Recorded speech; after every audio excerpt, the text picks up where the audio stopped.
Hello, everyone. Welcome, welcome, welcome. Also, thank you for your subscribe, Aurai. You just did it right before the stream there. Thank you for that. But yeah, it looks like the patch did not, or not the patch, but they ended up delaying the actual Guild Wars, which was a little bit unfortunate. They did end up delaying the Guild Wars till next week, so that's a bit unfortunate. Oh, you just watched the thing, the Marvel Quest thing. Yeah, I was doing all the Nick Fury lines with the eye patch. We already had the eye patch, so I figured, hey, why not? I realized that like as soon as it started, it's like, oh, I didn't even mean for this to happen, but I guess we'll go and do it then. But yeah, it was pretty funny. Hello, Adrian. You have been using Green Seer, Giant Spider, Kraken after seeing you use it your last stream, and it's working really well. Yeah, I actually end up losing to something like that during the video we just did. That was pretty fail. It hit our Rowan so hard, and then our team ended up falling apart. Yeah, double Kraken is really strong. Definitely don't underestimate it. It doesn't really have a counter at the moment either. You just have to make sure it doesn't like keep looping, and that's like its only counter. Just make sure it doesn't loop. Hello, Brad. Hello, James. Hello, Henny. Hi, you got your third stolen by Henny. Hello, Mr. Shelton. Hello, Steve. Oh, welcome, Steve. And no problem. Glad you could join us. But yeah, today I'm kind of just going to be messing with the Leafstorm that came in on the new troop. The event troop isn't really too interesting because there's already troops that do fairly similar things as her. I'll probably do a video on her tomorrow or the other day. But, yeah, not too much from this event week. Pan's Veil isn't that good, Wild Folk isn't that good, and the troop we get isn't that good. We can't use all Pan's Veil troops because that wouldn't be worth the 20 souls. And we can't go kill elves because there's not a single kingdom that really has a lot of elves. If I'm not mistaken, Zolkiri has the most elves, and if we go and explore where we have to fight them, there are one. There's one. The other kingdom that has some is Forest of Thorns. And Pan's Veil, I think, has a few, too. 0 in Forest of Thorns. And, oops, wrong kingdom. And, where'd it go? Pan's Veil. And Pan's Veil has, how many? 0. So, yeah, it'll probably just be Zolkiri if we really want to do the event objectives. But with how few elves there are, and how small the rewards are, I'm pretty sure I won't really bother doing it. For people this week, I'd probably say up to the 50 gems, or the 30 gems, I should say. Would be okay. Trying to do a lot of the event this week is going to be way too hard with how few elves there actually are available in the explore mode. Hello, Geo. Hello, Tasco. Good evening. Oh, that reminds me. There is a storm outside, by the way, so if I just randomly disconnect for no reason whatsoever, it's because of the storm, so just keep that in mind. If I just randomly stop the stream, it's not me randomly stopping the stream. It's likely because I lost electricity or my router went out for a moment, either of the two. It figures, like, right when I started setting up for the stream, the storm started. Worst timing possible. Hello, Nuna. Well, anyways, let's get into some teams now. Unfortunately, we don't get to do Guild Wars as initially planned. For any of you that don't know already, that did end up getting delayed until next week, unfortunately. We did, of course, get the troop now already, though, which is kind of nice. Actually, let me find something that doesn't have... There we go. This actually worked out pretty well when I was testing it earlier, as well as for the video. It's just such a huge bonus to give 5 magic to a web spinner. I wish I could have 2 of them on a team. They should have gave everyone 3 copies, because in a Guild Wars week, you would have gotten 3 copies anyways for just participating. I should go tell them that if anyone hasn't already. Because they technically, even though they gave us this for free, the array, we technically should have gotten 2 more copies, because if we would have done the Guild Wars this week, we would have gotten 3 copies. So where's our other 2 copies? I want to do double of this with a single web spinner and see what would happen. But we won't be able to for a while since they only gave us 1. Hello, Tipperoo.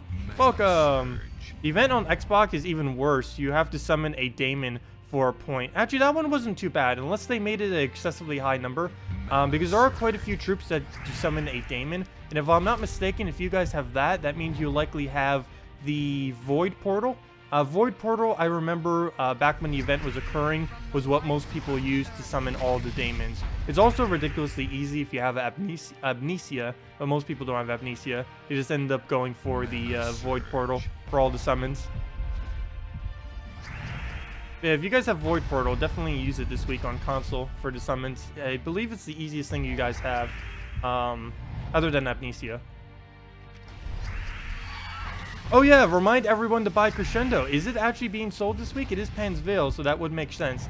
Yes, I do need to remind everyone. Go buy Crescendo. I normally don't advertise the weapons, but Crescendo is literally the best weapon you can get that you can't obtain by normal means. I might even need to do a whole video on it. Normally, I haven't ever done a video on one of the weapons they've been selling yet, but Crescendo is kind of special because it's ridiculously overpowered, even though they already nerfed it, yet it's still overpowered. Well, I wouldn't say overpowered. It goes extremely well with the Crimson Bat if you happen to have one. The combo of Crescendo Crimson Bat is absolutely insane how good it is. It's never not been good. Well, this match isn't going as... Speaking of not as good, this match isn't going that well so far. How exactly do you use the Battle of the Bards event to get the stones? You have to... I don't know which one you're referring to, but if you're referring to the event gems, you have to kill elves this week and explore. And the only place you can really do this is Zolkari. There are a few others, but the problem is even Zolkari doesn't have that many in it. I think Zolkari has 5 elves, somewhere around that point. And it's the most any kingdom has, which still isn't even an excessively high amount of them. So it's a little bit of a weird event this week. Probably one of the harder ones, mainly because there's barely any elves. Hopefully they will reduce it slightly. I know last time when they ended up doing one like this, where there wasn't as many in a category, they did end up reducing the amount you would have needed in a single week. Hopefully they'll do that again. I haven't checked the forum to see if people are complaining about it yet, but normally there is. Pretty sure someone is. I would be. Let's see. Actually, let me go check. I'm kind of curious. Nah, actually, I'll check it later. Does Silverglade has more? I'm pretty sure Zolkari has more. If not, they're both about the same. I'm pretty sure, I'm almost for sure that Zolkari has more elves in it. Mana Surge. Mana Surge. We can go check right after this, though, because we do have all of them. And even if we didn't have all of them, you can check just by clicking Show All under the troop menu thing. Okay, well, let's get this converted into brown. This match definitely didn't go as good as it should have. Couldn't really get the loop going, which kind of disabled it. Plus the fact we gave him all the green, which just went straight into his famine, which is never a good idea. Though we didn't really have a way of stopping that.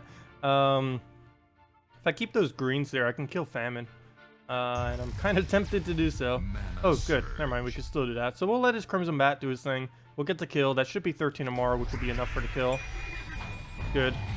I love that one shot on triple damage. That is just so insane. You imagine that every single one of them has that. It's going to be interesting how that pans out with all the other colors, because this is just a single one of them under green. Imagine when we start getting these things leveled and we can start using it for any color. That's going to be a lot of fun. Too bad we won't actually have all of them until like a couple weeks from now. It'll be about 6 weeks before we actually have at least one of every single one of the Guild Guardians, which is quite a bit of while. Actually, I should say 7 weeks because they're delaying it a week. So that's taking away one of the weeks that we could have had more. Mana Surge. Zolkari has more, but Silverglade triggers more. Interesting. So I guess if you have Auto Explore, just check them both every single time. Or even if you don't, maybe just check both every single time and see which ones you roll. Hello, Sharon! Welcome! But yeah, let me go double check. So let's see, Silverglade, will Silverglade roll it more? Let's see. Silverglade 0 for Silverglade. And let's see how many Zolkari has now. And 0 for... This is gonna be such a ridiculous event. They really need to fix Explore if they're gonna keep doing events like this. In the 2 kingdoms that have the most elves, there are 0 and 0. Fail. They really need to fix that. That should never happen. Can I do 2 Humility Crimson Bat Crescendo? Sure. Oh yeah, speaking of Crescendo earlier, I probably will do a video for it later this week. It'll be the first weapon I'll actually do a video for, but it is actually that good. It deals true damage to all enemies, gains 2 magic, and then gain an extra turn if an enemy dies.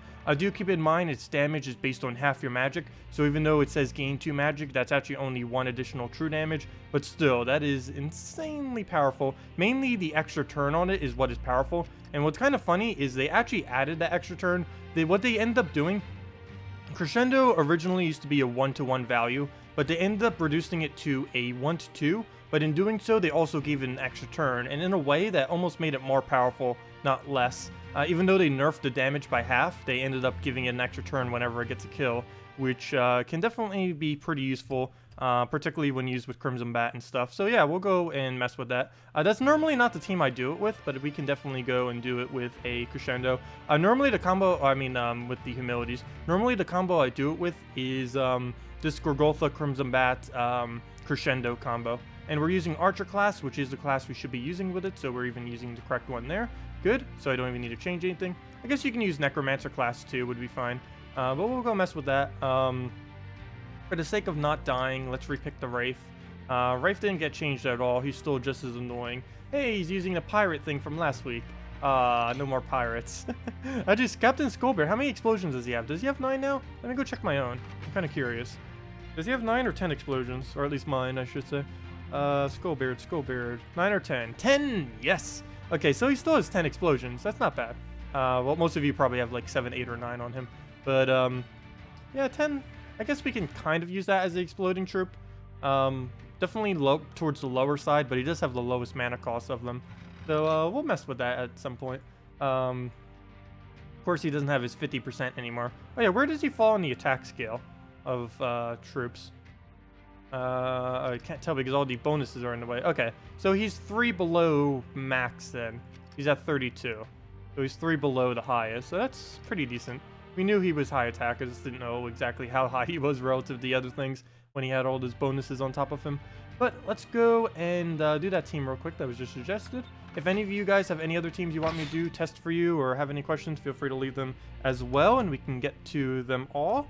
Also, I don't know if redeem codes are working again, but if they are, we'll give one out in about 45 minutes or so. I actually haven't tested them. We'll find out when it comes to that time. I honestly do not know, because I didn't bother using one yet. Oh yeah, Crescendo. I have to go under Hero. I thought I spelt it right. Okay, there we go. And double yellow is actually the right banner, so we're already set to go. And let's see what we can do with this.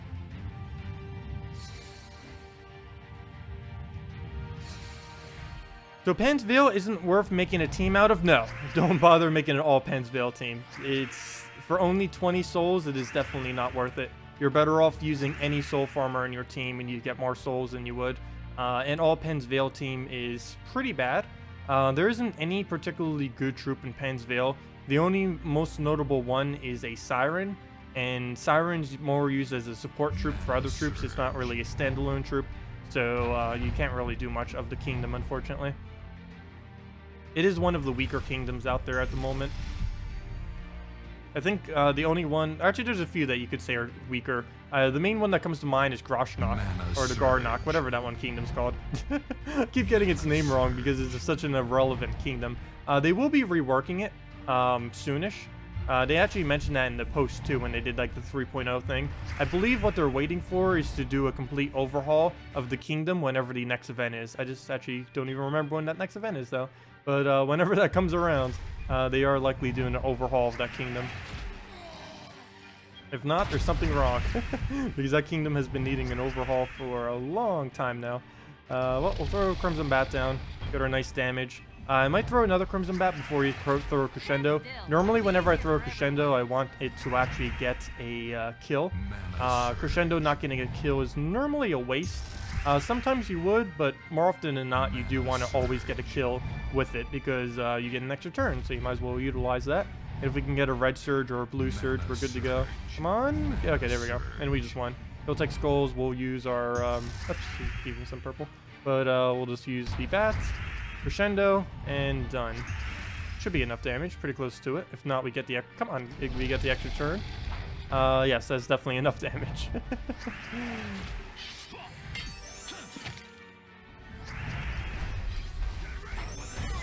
Yes, and that is Crescendo.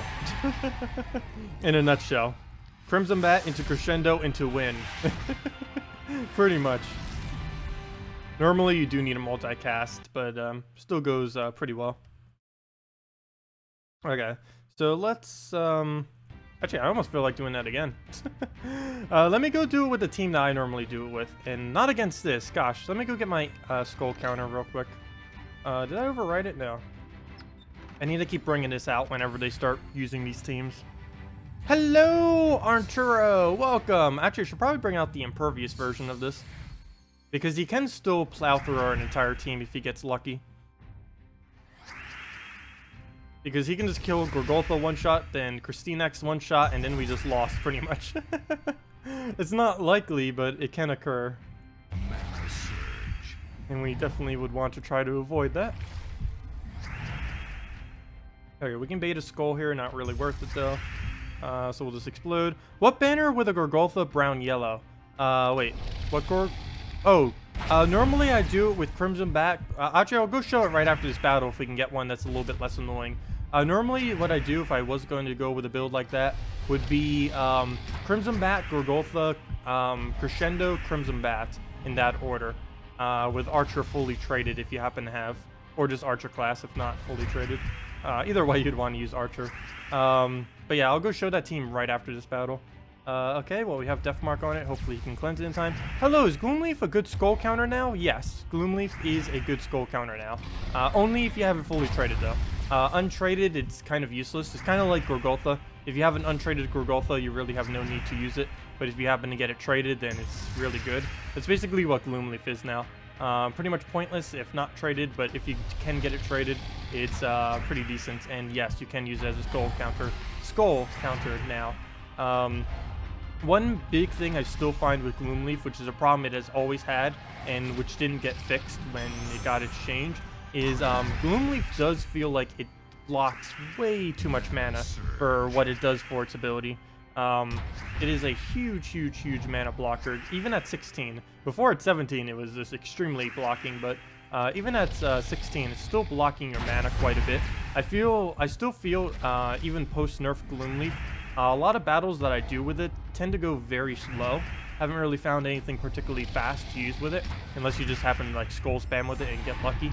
But I still find it way towards the slower side, so I've mainly just been using it on defend-related teams because of that reason. But yeah, it's still an anti-skull now, so it works pretty good for that, and it can't actually be stunned anymore out of its 50% return, which was something it used to be done a lot, which can no longer be done. But yeah, it's a pretty good tank. Hello, King Larry. Hello, Lone Wolf. Welcome.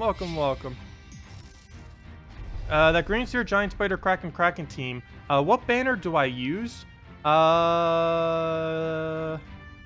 a good question. I believe I use double green. Yeah, I use double green on it. Just so we can get the Giant Spider up quickly. Normally with a Green Seer I would go a purple-yellow, but you already have +1 purple from the Giant Spider, which will cover up the Green Seer initially. Okay, so let me go do that one team that I mentioned earlier. Oh, we're up against Gorgoltha. It doesn't work as good against Gorgoltha. I might repick. I don't know. It can still win against a Gorgoltha really easily, but it doesn't get to do... Because I use Crimson Bat first a lot in this team, and it's not as effective if they have a Gorgoltha, obviously. You can also use Death last slot if you really wanted to. I tend to do it just with double Crimson Bat though. This is like the classic. Like when Crescendo first came out, like this was the team. And it's still pretty good if you happen to have a Crescendo, and you can buy it this week for $5, unfortunately. Unfortunately, it's money only. Wish they would bring it back for Glory or some other means. They did say that they're eventually reworking the weapon system though. But yeah. This team, brown-yellow banner, rush to Gorgoltha as you would with any Gorgoltha team, and then you just cast the Crimson Bats and the Crescendos like crazy. And against most teams, double, there's actually a particular reason for having double Bat, and that's normally 2 Bat casts plus your Crescendo is enough to kill any team in the game. So that's why I'm using double Bat. Also, the first Bat will do twice as much skull damage if we can get true damage off initially. Against a Gorgoltha, that's basically irrelevant though. Well, move that down. Oh, I didn't get a single surge, but we cascaded pretty well. With that many cascades, surprised not a single one of those ended up surging. Gosh. Where to go? We can try a blue and hope for the purple or the red. I'm actually leaning towards that. Oh! We missed them both. Okay.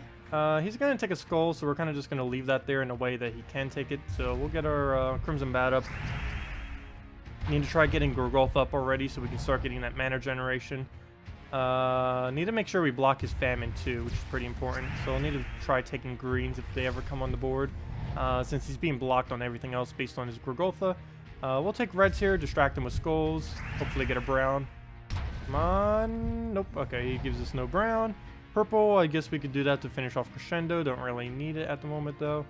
I want to hold on Crimson Bat, so we'll just wait a second. He will heal as soon as we do it as well, do our little attack.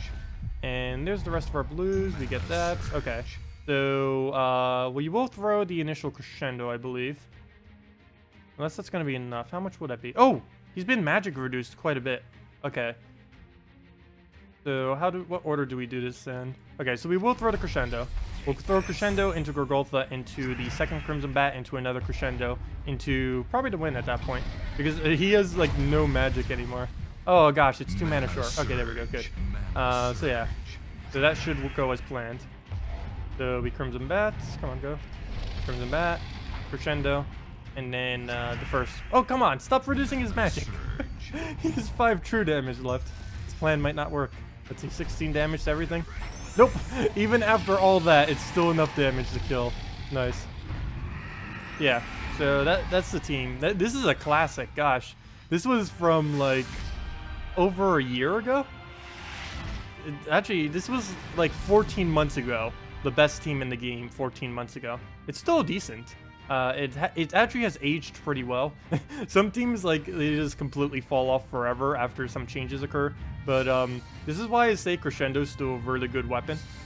This team has lasted for about 14 months now. This team has been good pretty much since Crescendo was added into the game. Or actually, ever since Crescendo was added to the game.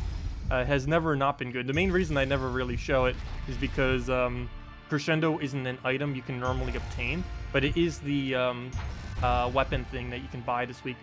So I figured I'd show it. I'll be doing a video for it later. This will be probably the last team I'll do with it. But someone was asking about it. Hello, Dogzilla! So now that you have both top tier armors, what should you be spending your gems on? 50 bulks of gem keys is what you should be spending your gems on after you get both of the 500 gem armors. Occasionally you will spend them on event keys, but that's only if you want to get a specific legend. For absolute best value to get the most amount of troops, you'll just be wanting to spend them on 50 bulks of gem keys. Buying multiple at once doesn't increase any rarity or anything like that, but what it does do is make it slightly cheaper. So you might as well get it slightly cheaper. Yeah, Crescendo is a lot of fun. I'll stop messing with it for now. Or after this one, though. Because I know most people probably won't end up buying it. Let's see. I will do a video on it, just for the people that do, though. It's basically the only weapon that I would say is actually worth buying, in my opinion. All the other ones that they've been doing for like the past 2-3 months now, like there isn't any other event weapons that are even like worth it. Or I don't think there is. There might be one that I'm forgetting about, but pretty sure there isn't. Okay, so we'll let him do his thing. I'm actually going to waste my turn, I think. If we were able to get Crimson Bat up right now, I would. But we can't, so we'll just cast it away. Let that go. Hopefully go into a Crimson Bat here. Good. Can't actually turn it off of anything. Can't drop it. Oh, can we drop it? Okay, we'll go for that drop. Not the drop I was aiming for. What's a good team to use with Inferno King? That depends. What kind of team are you trying to build? There's one that I want to say that I pretty much always say, but I have a feeling you don't have all the troops for it. But that is anything in first slot with Mercy, Inferno King, and Shegra. It's my personal favorite for it, but we can try figuring out a different team if you are interested. One main problem that Inferno King has, depending on the kind of team that you go with, is he doesn't really get that much of a board control unless you can get some kind of setup for him, some kind of troop that can help to set up the board so you can cast. He also has a relatively high mana cost, and without an alchemist to feed him or a mercy, then he won't really be as good. You got a mercy today. Okay, well that would probably work with it then. Oh wait, never mind, that's a different person. Oh, congrats on the mercy though. Yeah, mercy is a really good troop. Not that useful if not traded though, because it's basically just like an apothecary if it's not traded. Actually, mercy is basically a weaker version of apothecary untraded, but with all traits, mercy is one of the better empowered troops in the game, and probably one of the more used ones as well. This was the exact team I was referring to. Let me go do it real quick. I have a feeling you might not have all the components though. But Shegra, Inferno King Shegra is an absolutely insane combo. Some people do Inferno King Alchemist as well for people who don't have the Shegra. But you want to do either of the two. Inferno King Shegra, Inferno King Alchemist, or Inferno King Mercy. Or actually I should say one of those three. Those combos are extremely strong with Inferno King. So let me go and, what was it? What I was about to try right now? Oh, I guess we'll just throw an Inferno King team at this.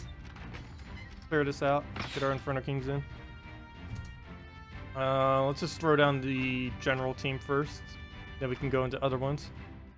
Oh yeah, don't you guys on console have this as your legend this week? Shegra. Because someone was talking about the monolith earlier. What is it called again? That one. Dark Monolith. So that makes me assume you guys had the event for it right now. Let's see. And a Great Maw. I got distracted this morning when I was checking the forum and only ended up checking to see the fact that the guild thing got... the guild wars getting delayed distracted me from everything else. I should have been checking on the forums. Let me see. Official news. Hello ladies, console. Oh yeah. Oh, you guys got that event? That was actually pretty recent, kind of. I think it was 2 months ago. Okay, so yeah, that's the event that I thought you guys had, so nothing changed there. So that would explain the Inferno King question. Because you guys have it this week on console. Okay. So, banner, double yellow. Regardless of which one you use here, Mercy or Alchemist, you would normally do it on double yellow. It's just to feed the Inferno King quicker, or if you're doing something like this with a Great Maw up front, is to get the Great Maw up quicker. Yeah, we have that, but my chest, etc. didn't drop it for you. Aww, it's a bit disappointing. How many did you end up opening?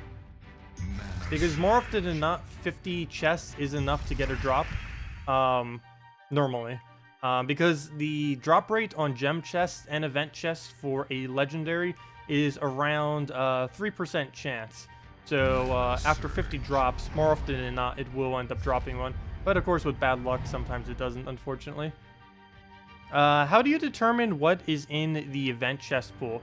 You basically just have to look at what the kingdom is, and that's essentially everything that's in the drop pool.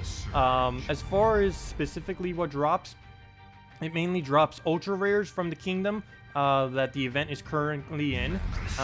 Mostly the epics that are dropped from the kingdom that it's currently in. And all of the legends are always just from the kingdom that it is currently in. I can kind of go over that with an example, like with this week. But all you really have to do is just determine what the kingdom's event week is. Click show all and then go into that kingdom under the sorting options under troops.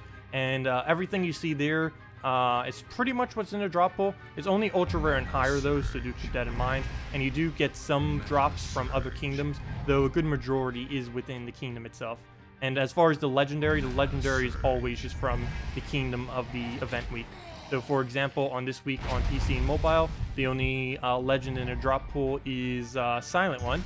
And for consoles, it is Inferno King and the Dark Monolith thing that was just added. So you guys have those two. Yeah, I can go show that in a moment. Any suggestions for a team around a legendary Aberrath? Normally, I just put a Aberrath up front. Well, any team you build with an Aberrath, you're going to be doing first slot Aberrath. That's like the only slot Aberrath can be used in, is first slot. I don't know if he still has the leadership trait or not, But it's kind of weird if he doesn't, because if anything should have the leadership trait, it should be Aberaf. Because I don't think I've ever seen a team that does not use him in first slot. But as far as Aberaf, I normally just put a Valkyrie, Giant Spider, Keeper of Souls behind it, which works out pretty well. Even before Bone Dragon got nerfed, I used to use that. That was like, even prior to Bone Dragon getting nerfed, that was one of the teams where Keeper of Souls was actually better, even when Great Maul was, even when Bone Dragon was ridiculous. Mana surge. Critical. It's a bit weird, but it does work better. Let's see. Speaking of that, let's kill the Bone Dragon. I know he's weaker now, but that doesn't mean he's not a non-threat. He can still do damage. I actually have lost to a post-nerf Bone Dragon, only once, but I have lost to it earlier. So let's not have that happen again. It was mainly because I was underestimating how weak he actually was. Under some circumstances, he's actually not that weak. He still can get quite a bit of damage off. I even played a game myself where I didn't even notice he was nerfed because he was actually getting so lucky on the extra turns and all the kills. What do we throw? Oh, the dreadedness of why I stopped using this team quite a bit. Getting those board alignments. There's nothing we can do because we can't kill him with anything. We don't have alignment on the board. All I need is one skull to be next to a bunch of greens and we win. And I can't even get that. Oh, here, we can do that into it. That should be give us alignment. There we go. And that's match. Overkill. Extremely overkill. What's the best explorer to find elves? There's currently not really any good way to do the event week that is on PC Mobile this week. The best two places for elves is Silverglade and Zolkari. I've been noticing both of them have not been dropping that many though. Let's see, how many do we have right now? Let's go to Explore, and we have 1 in Zolkari, and in Silverglade we have 3. Okay, so we end up getting a 3 pull this time. So yeah, those are the 2 kingdoms that tend to have the most, Silverglade and Zolkari. Just keep double checking them. This is going to be a relatively hard event week though, because there aren't that many elves, and even both of those 2 kingdoms, I've been noticing they have been rolling 0 troops sometimes. So it's definitely going to be a slow event week. Hopefully they reduce the number slightly, because it is as high as 250 for PC Mobile. There were a couple other questions that were asked. So is it Pan's Veil this week? Yes, it's Pan's Veil this week for PC Mobile. Oh yeah, how you check the event week. You just go into the news and you see which... Actually, I don't know how you would determine what the which kingdom this is if you don't actually know. Because I can know just by looking at this that is a silent one, and that this background is Pan's Veil. But there's actually not a way to know. That's kind of weird. I never really thought about that. But yeah, newer troops probably have no clue how to, or newer players probably have no clue how to determine what the current event week is.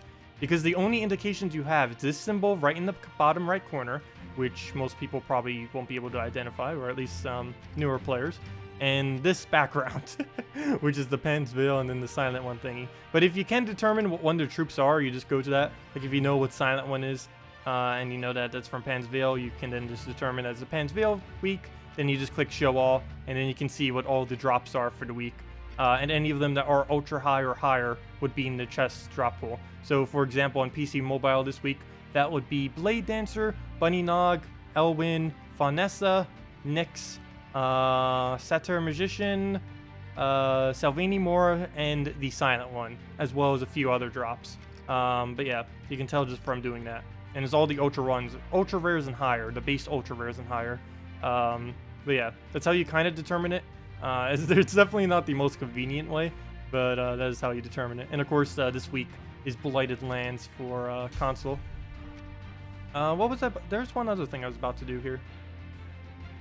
What's that? I don't even remember. Oh yeah, I was gonna buy a Nyx. I forgot. I don't even have a copy of it yet. I haven't even bothered using it once. I was gonna test it tomorrow. I didn't think I'd need it now. Oh, also, any of you on PC Mobile, well, obviously, but green purple this week, as I mentioned earlier. So if you got a Kraken last week, you can go and buy a bunch of these to upgrade it. How many green purples do I have? I might need to buy more. I need to double check. If I have under 60, I'll buy until I have over 60. I'll probably do that later though, not on stream. Okay. Yeah, so we actually do need to... Oh, actually, I need to get this thing to Mythic, don't I? Or is it an Ultra Rare, or is it... No, it's an Ultra Rare. So never mind, that won't be mythic, that would only be legendary. So I guess I'll upgrade this thing to legendary now, why not? Have to click it 15 times. 1, 2, 3, 4, 5, 6, 7, 8, 9, 10. Do need a multiple option. 11, 12, 13, 14, and 15. Okay, now we have enough. There we go.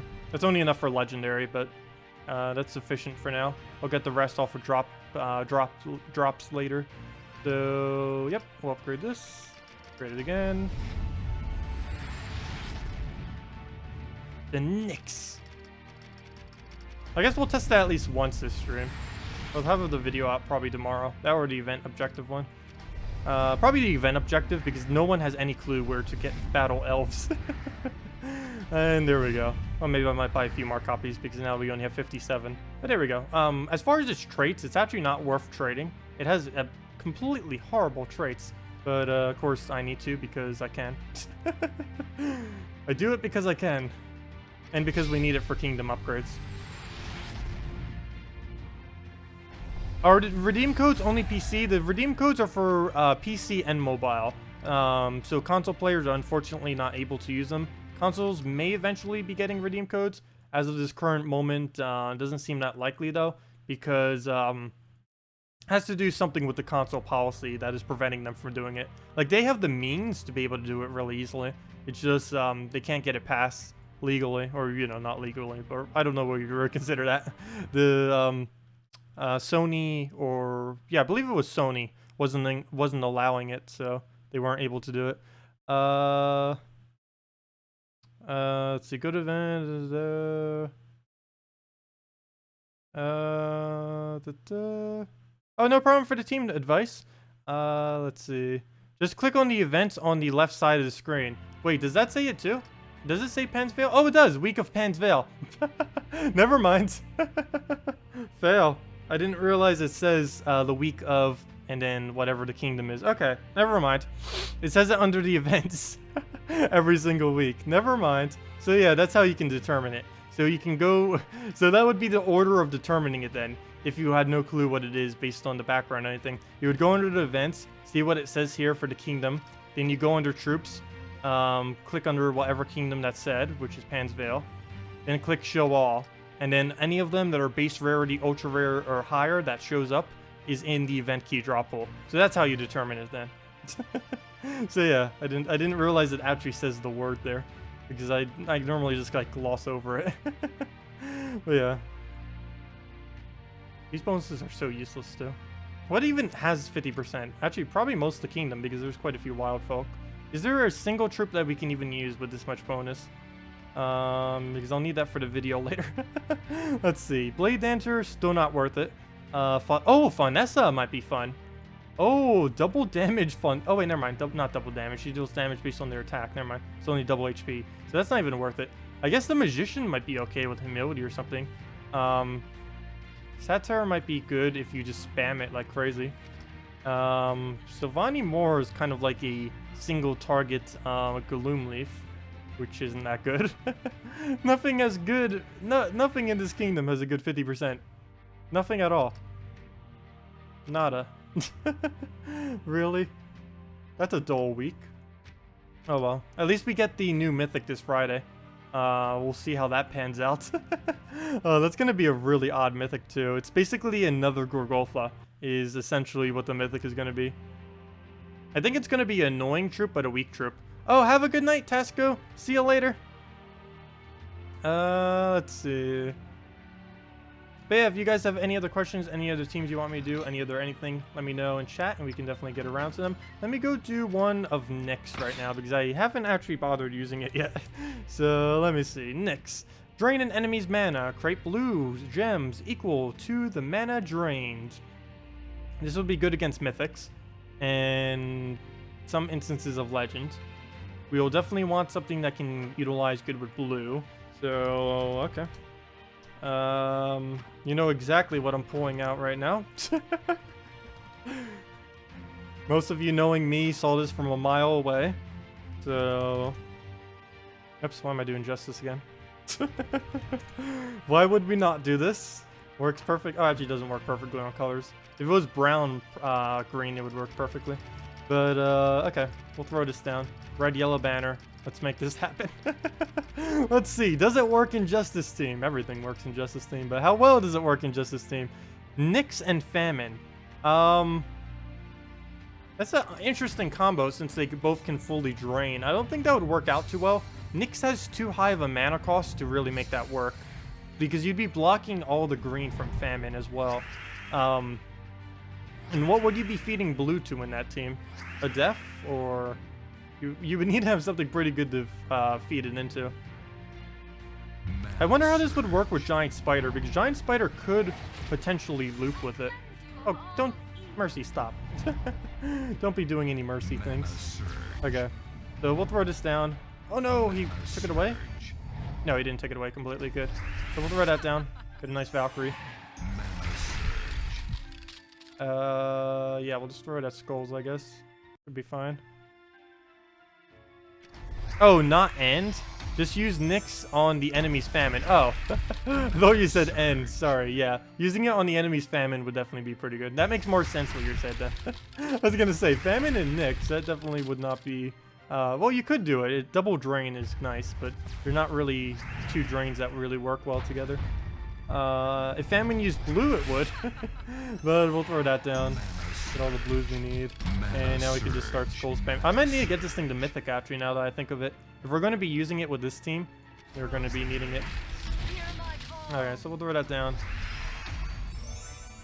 Oh, a miss? Oh no, not a miss. The almost kind of not miss. Oh, we're going to end our turn here, though. Oh, and we'd even end up getting frozen. Okay, so I guess that kind of works. Throw it down again. Please extra turn on the blue. Good. Sweet. Okay, so I just do that again, and extra turn on the blue, and then we're pretty much good to go. No, the miss! No, well, at least they're frozen. So he's going to end his turn as soon as he hits one. Is this going to be the battle of both of us ending our turn on each other? Oh, never mind, I got to keep my turn from the blues, and there we go. I didn't even get to use her ability.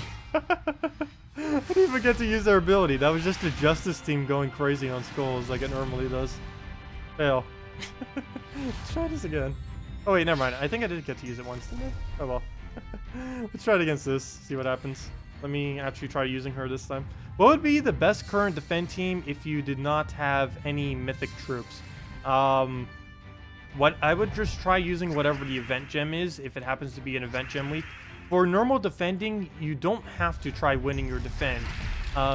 You'd actually get more rewards if you set your defend team to something that will get invaded a lot. It doesn't need to win a lot, it only needs to get invaded a lot. Because you still get more, because even if you just get invaded, you're still getting some free resources.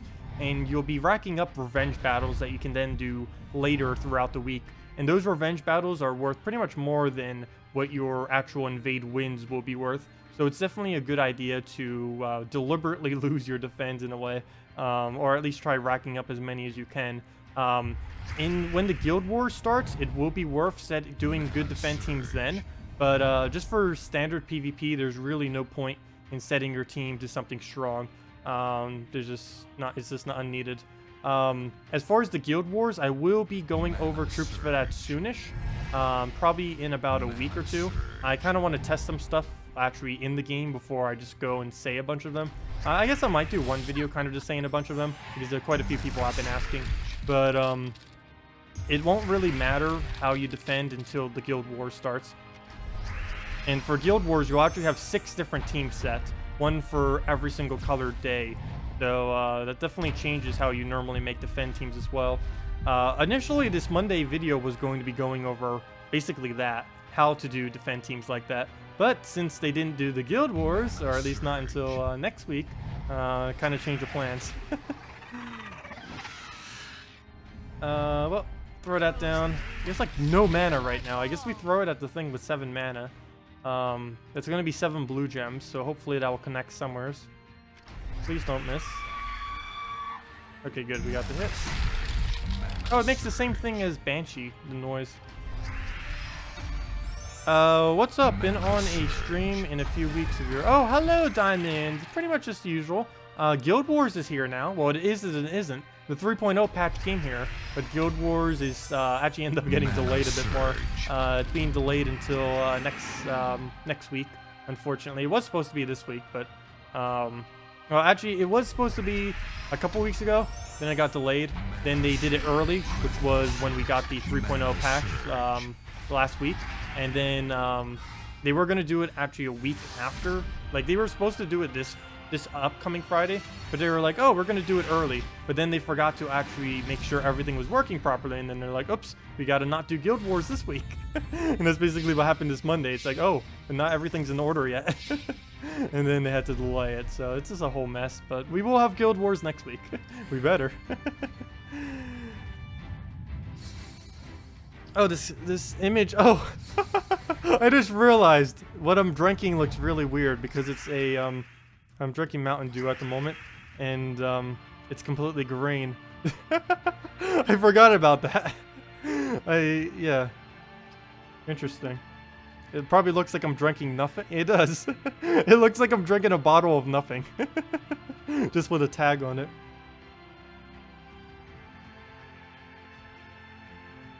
That's funny. I just now noticed that. Mana surge. Mana surge.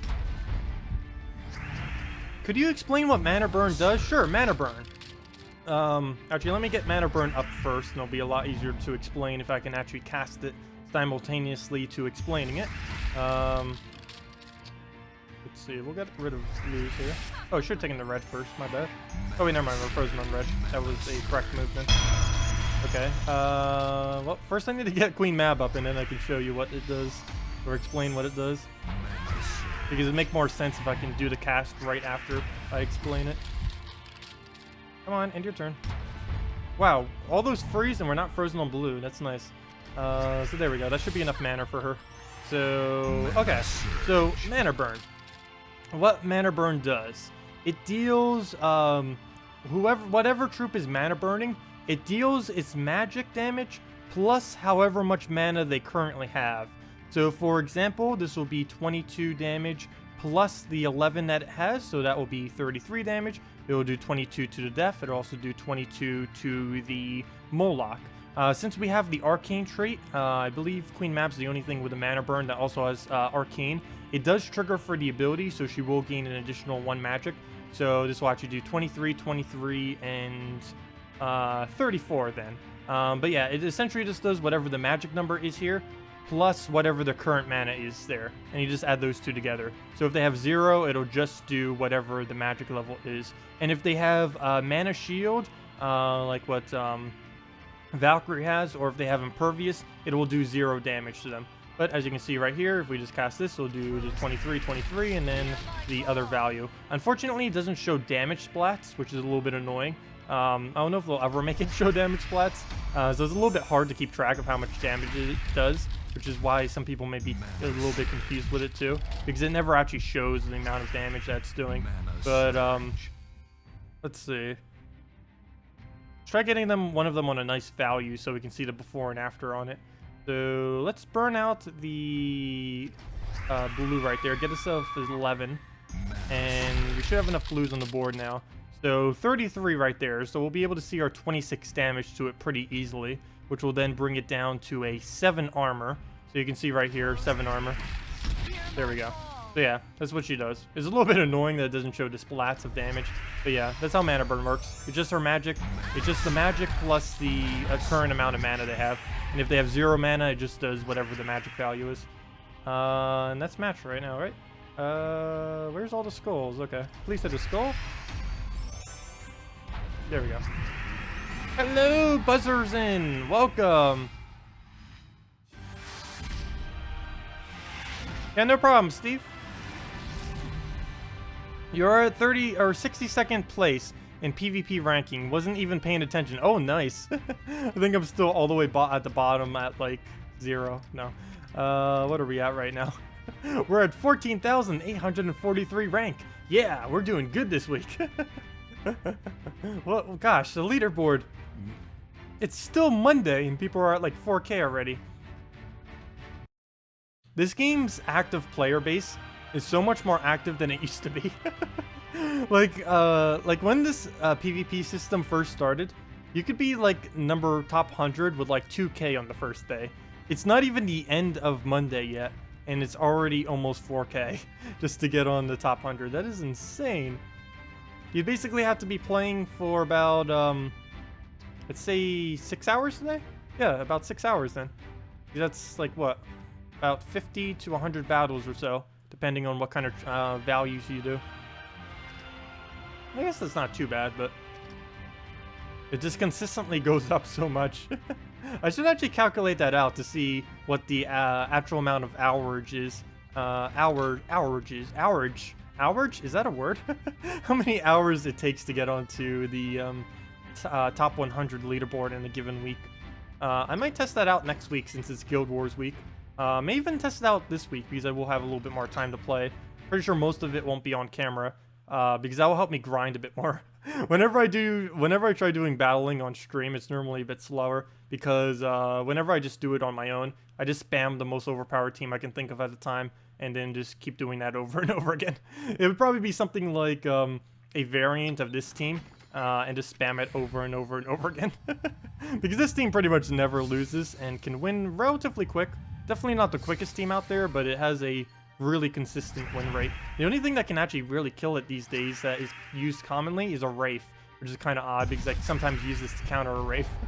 But actually a Wraith can kill it pretty easily. If it gets an instant kill and then another instant kill, then this team has nothing to recover off of. Hello, Belinda! Welcome! Oh, hello, Strawn! Hey, you even made your image the one of the Gems of War things.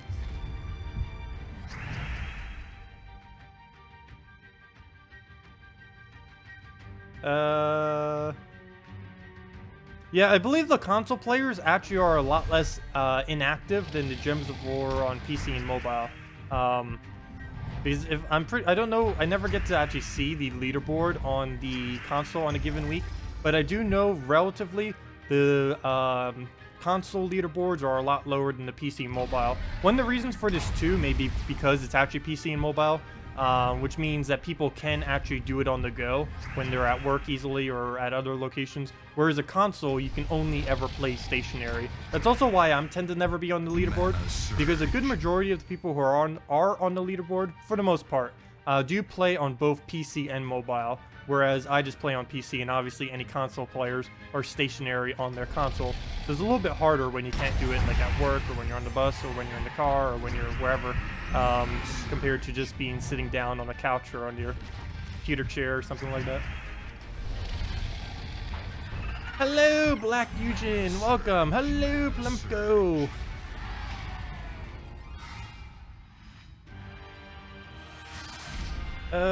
Let's see. You're at 3,500 and you've only done 60 battles, but you do all the 3 trophies. Yeah, I normally just stay on 3 trophies, unless I notice that the team score of whatever the 2 trophy is like around 8,000 or lower.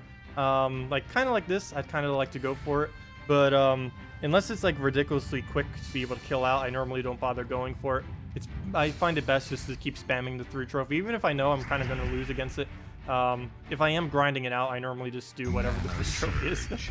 The only exception is if I'm trying to do a really quick team, because most quick teams these days, there's normally quite a few hard counters under the 3 trophy that can take them out, and it's normally more efficient just to spam the 2 trophy for them, and just go for the quicker battles instead of wasting times on the 3 trophies. But generally, if I was like to grind out with a team like this, if I was going to do it, it'd pretty much all be on 3 trophies, unless we can get a weaker one like this. Because one pretty nice thing about these weaker ones is they end about, let's say about 15 seconds faster or so per battle. Somewhere around that general area. Especially when using things that hit all enemies, because they die in like 2 to 3 casts quicker than if we were using a regular team. But, or against a regular team. But we'll just throw this down, Dragon Soul into whatever, and then that's and then that's match. Probably throw the Famine at it if we get the full mana, good. Or just a random skull. Oh, nope, we didn't get the skull. We'll use his ability, waste a bunch of time, we'll throw Famine, and then we're good to go. Come on, gosh. Go. And there we go.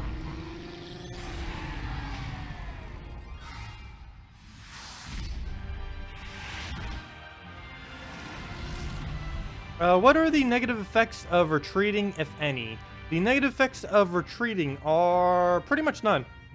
It breaks your win streak, and that's about it. There used to be more negative effects in the past, but that's like the only one these days.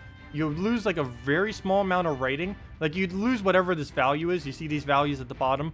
Like if we retreated from this 3 trophy, we'd lose 7 points. If we retreated from this one, we'd lose 8. And if we retreated from this one, we'd lose 10.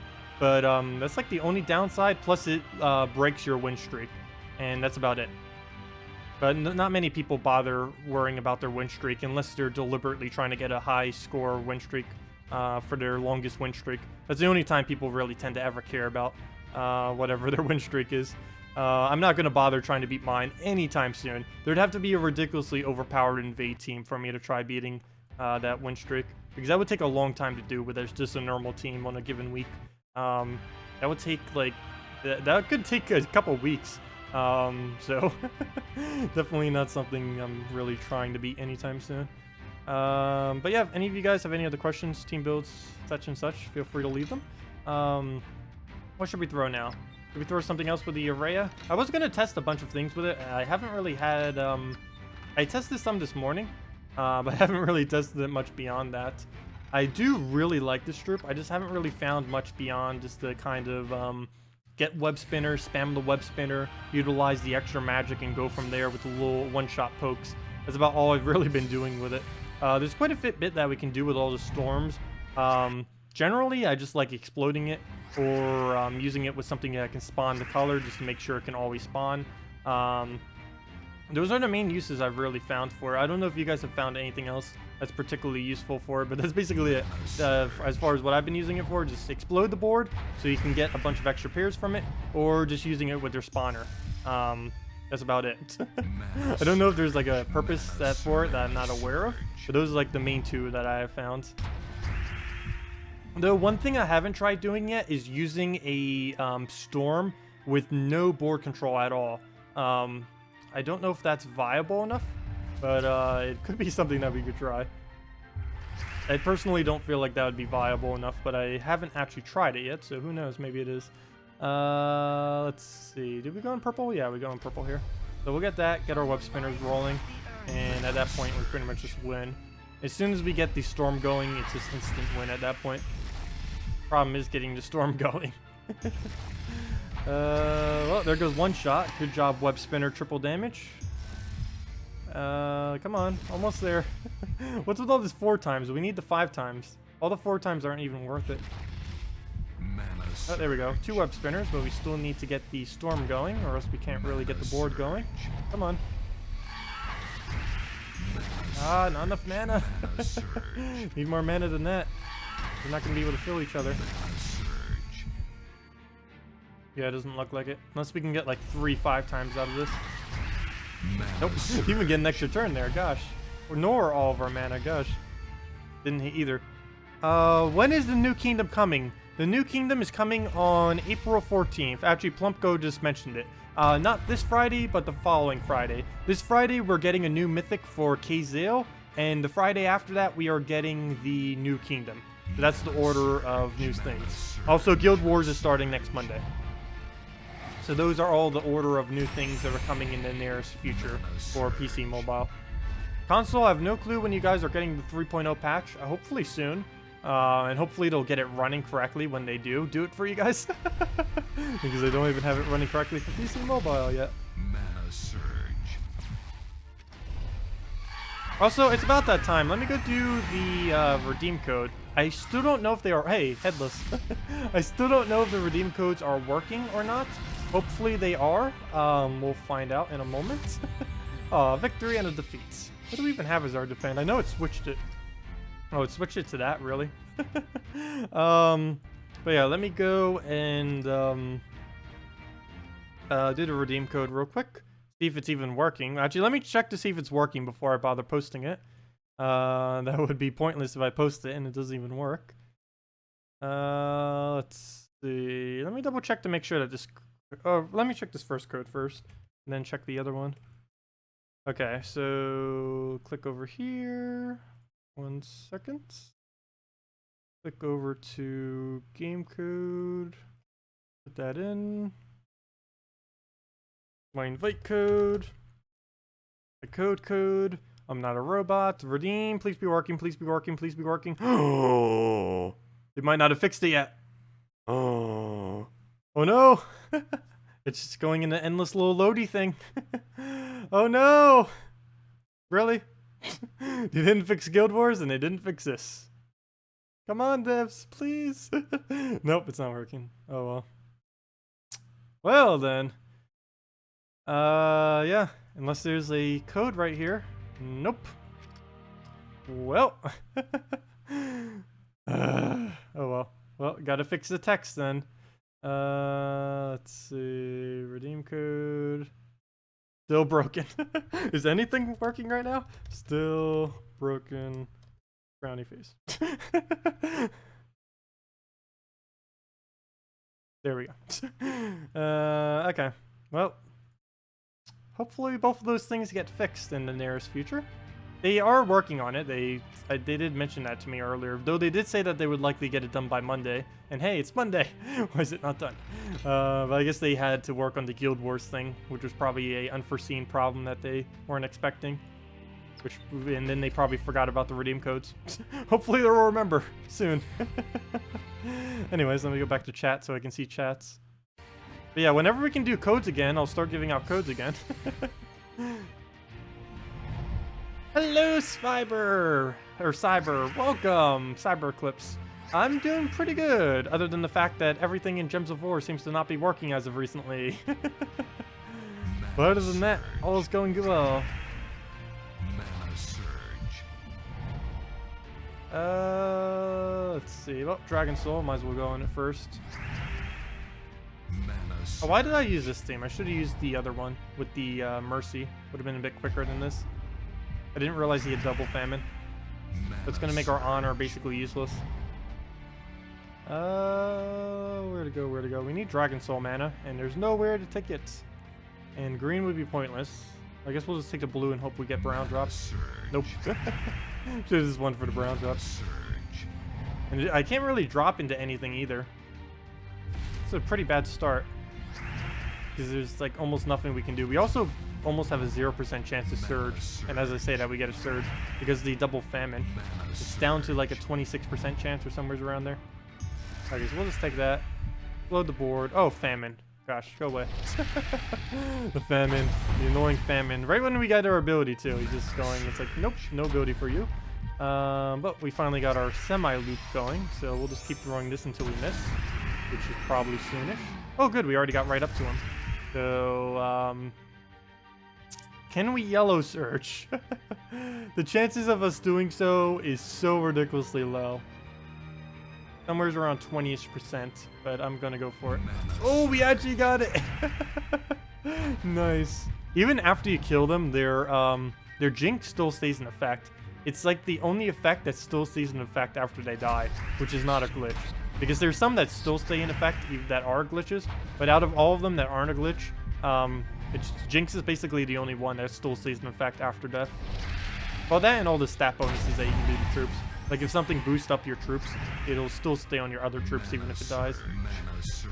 Let's see. Well, we can just set tight it in that match. Yeah, it'll probably all be fixed by next week, hopefully.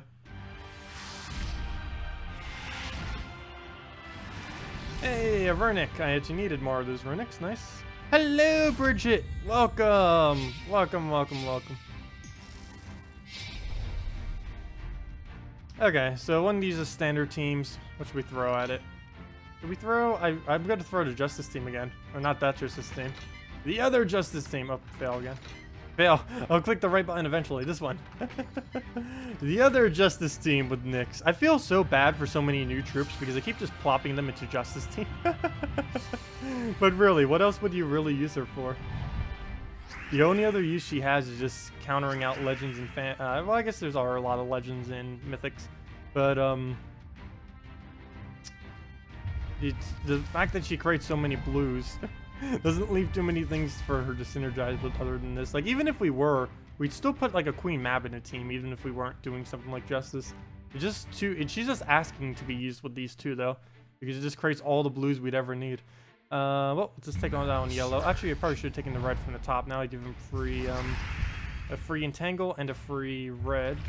So shouldn't have done that, but we can just take out the brown that we don't use, get rolling, and we're pretty much good to go from there. Definitely shouldn't have let that entangle happen. Could have actually completely avoided it, but oh well. We'll throw this down even if we don't get an extra turn, and if we do, then, well, we'll just keep spamming. And we already don't hit the spam. But he'll take his move. Gotta hopefully get the cleanse soonish. That's the only really bad thing about a Justice team. It doesn't have any cleanse. No variant of it really gets cleanse unless you happen to use a first slot that gets cleanse. Well, there we go, cleanse. So we should be good to go as long as we don't miss. And of course we miss. Well, 100% full out miss. So we might just have to let the new troop die, just so we can actually do something.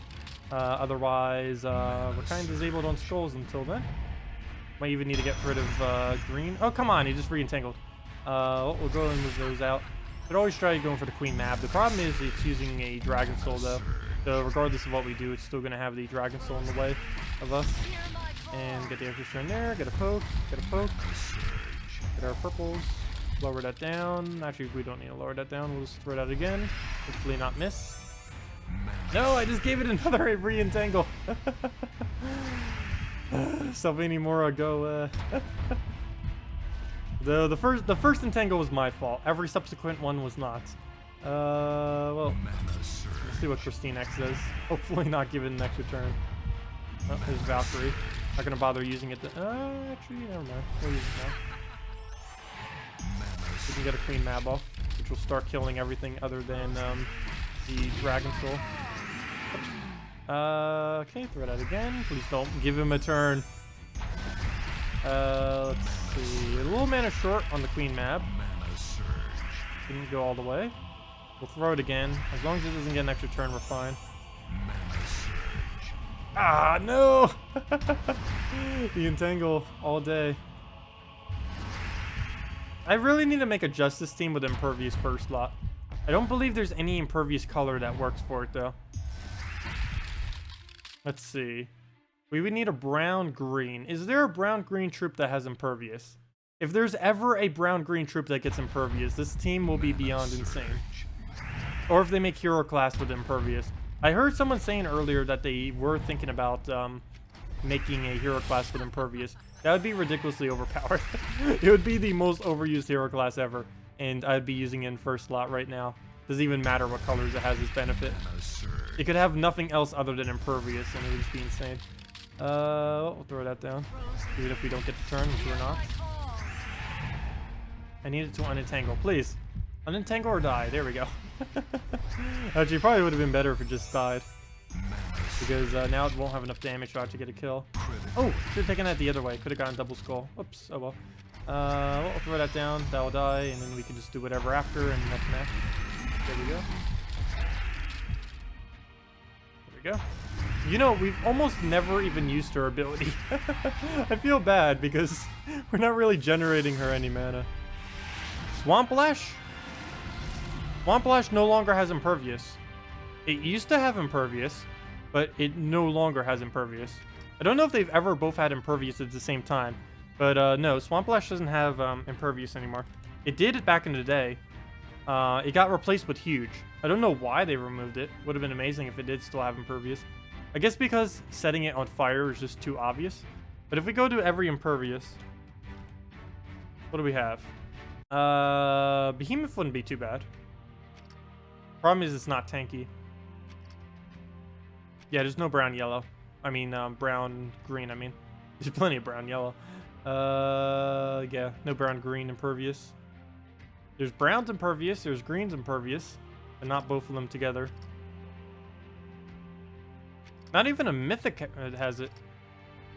The two mythics don't even cover them. They cover like every color except them. Well then. Well, that won't work.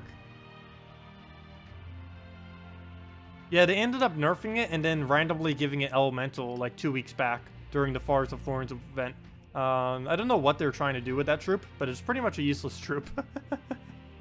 Oh good, it doesn't have Entangle this time. It's going with all Pan's Veil.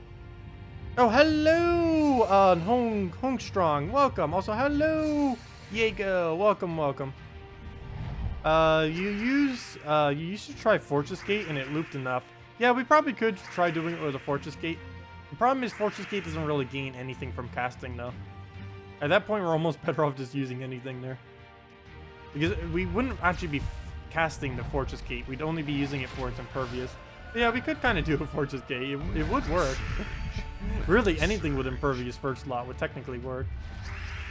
Why would that even be neat? I don't even know why they nerfed it. I assume it's because it's burning. That's like what I said earlier. That it, come on, stop getting purple. I assumed it was because of the whole burning aspect. I guess I don't know. It is like it was a completely underused troop, and then they're like, okay, we should definitely use this troop that's already not used at all. It's funny when they indirectly nerf stuff too. Like, I know probably the most indirectly nerfed troop that they've ever added to this game is the Jackalope. Because they kept readjusting the game around, or they kept adjusting mana burn around Queen Mab's ridiculously overpowered mana burn, that every other troop, most notably the Jackalope, ended up getting nerfed with her indirectly. So now Jackalope is basically useless. Actually, Jackalope was almost pretty much always useless, even when it initially came out. But because they keep readjusting mana burn by adding counters and stuff to it to make sure that Queen Mab isn't ridiculously overpowered like she used to be, in doing so, they basically made every other mana burn useless. That's not her. She's the only useful mana burn. Surge.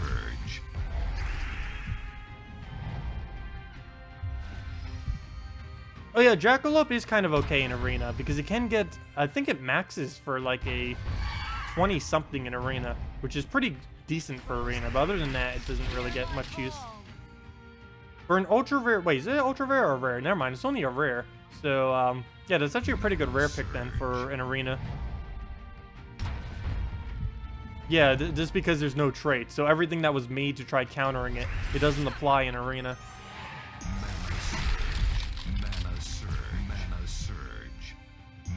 Jackalope was never really used, though. It kind of came for a little bit, showed itself, and then it's like, okay, we're going back in our hole, the rabbit hole. It's hibernating year-round, forever. Okay, well, we'll throw the Queen Mab into Valkyrie, into Justice, into the Wind. Somewhere around there.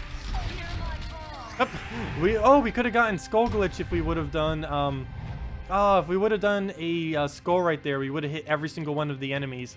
Ah, should have done Skull Glitch. Actually, it wouldn't have done anything unless we had a status effect on our first troop. Well, we had Skull Glitch. Wonder if they'll fix that. They didn't fix it in 3.0. I don't know if they'll ever get around to fixing it. It seems like a really odd bug. It normally doesn't play too big a role. It's most notable when either team has a Wraith, though, because there are some very rare instances in which you can freeze and deathmark the entire enemy team with a Wraith, which is also why Wraith is ridiculously overpowered. If there wasn't enough reasons. Oh yeah, what is your... I didn't even realize that that is your in-game name. Can you do a Justice team with Borealis in first slot? Probably with Dragonclaw Banner. Sure, we can go and try that. Might as well. Might as well. Also, why am I not using Dragonclaw Banner now? No, thank you for reminding me. I don't know why I'm not doing that currently, but we should go and switch that. I'm not even using it. Not even using a brown. So let's go switch into that. Might as well. We are using a lot less colors now. I believe it's only 4. But we do get the triple skull damage, which is pretty nice as long as you don't have any need to it. If I can find the D-claws. There we go.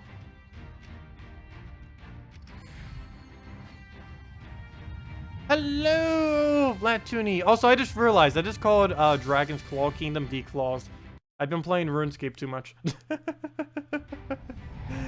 Signs you have been playing RuneScape too much. Let's see. We'll move that up. Oh, move that down. So let's see what ends up happening here. Okay. Where on earth should we go? I kind of want to hope for a cascade here. Ah, come on, double green. Why couldn't have that been double red? That would have been the most amazing move ever if that was double red. Oh well. Come on, green. Ah, wrong spot. Nowhere near where we needed you. I guess I didn't specify. Mana surge. Okay, so we'll throw this down on anything, and as long as it lands, probably on brown. Since why is he using so many bomb bots? Let's see. Can we really not get this off on brown? Oh yes, we can. Okay, we win. Match over. We already won. Oh, he is so dead. He's so ridiculously dead. One down. Oh, we don't have enough for another justice. No! Oh, if we could get justice off right now. Mana surge. Ow, how do we have Queen Mab? I guess because of all the purple. I want to double drop this, but I don't think there's any way we can. We'll just take the mana. Oh wait, never mind. That is a double drop. Oh, it wasn't frozen, so we didn't get to kill. Oh well. We'll go into this cast, and as long as we hit it, should be good. Can you get a big hello shout out? Hello, Hongtrong 33. Welcome. Welcome.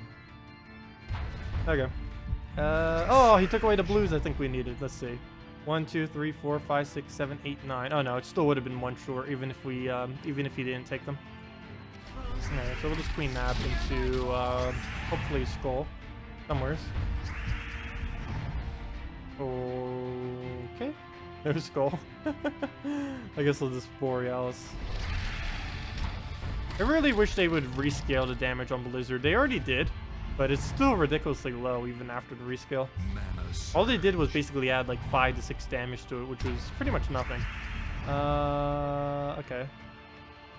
We'll cast that off. Come on, all we need is any damage. Doesn't matter what. Well, other than Borealis. Borealis will not be enough damage. So I shouldn't say anything. There we go, skull will be fine. And that's the last soul we needed. Exactly only one soul left. No problem.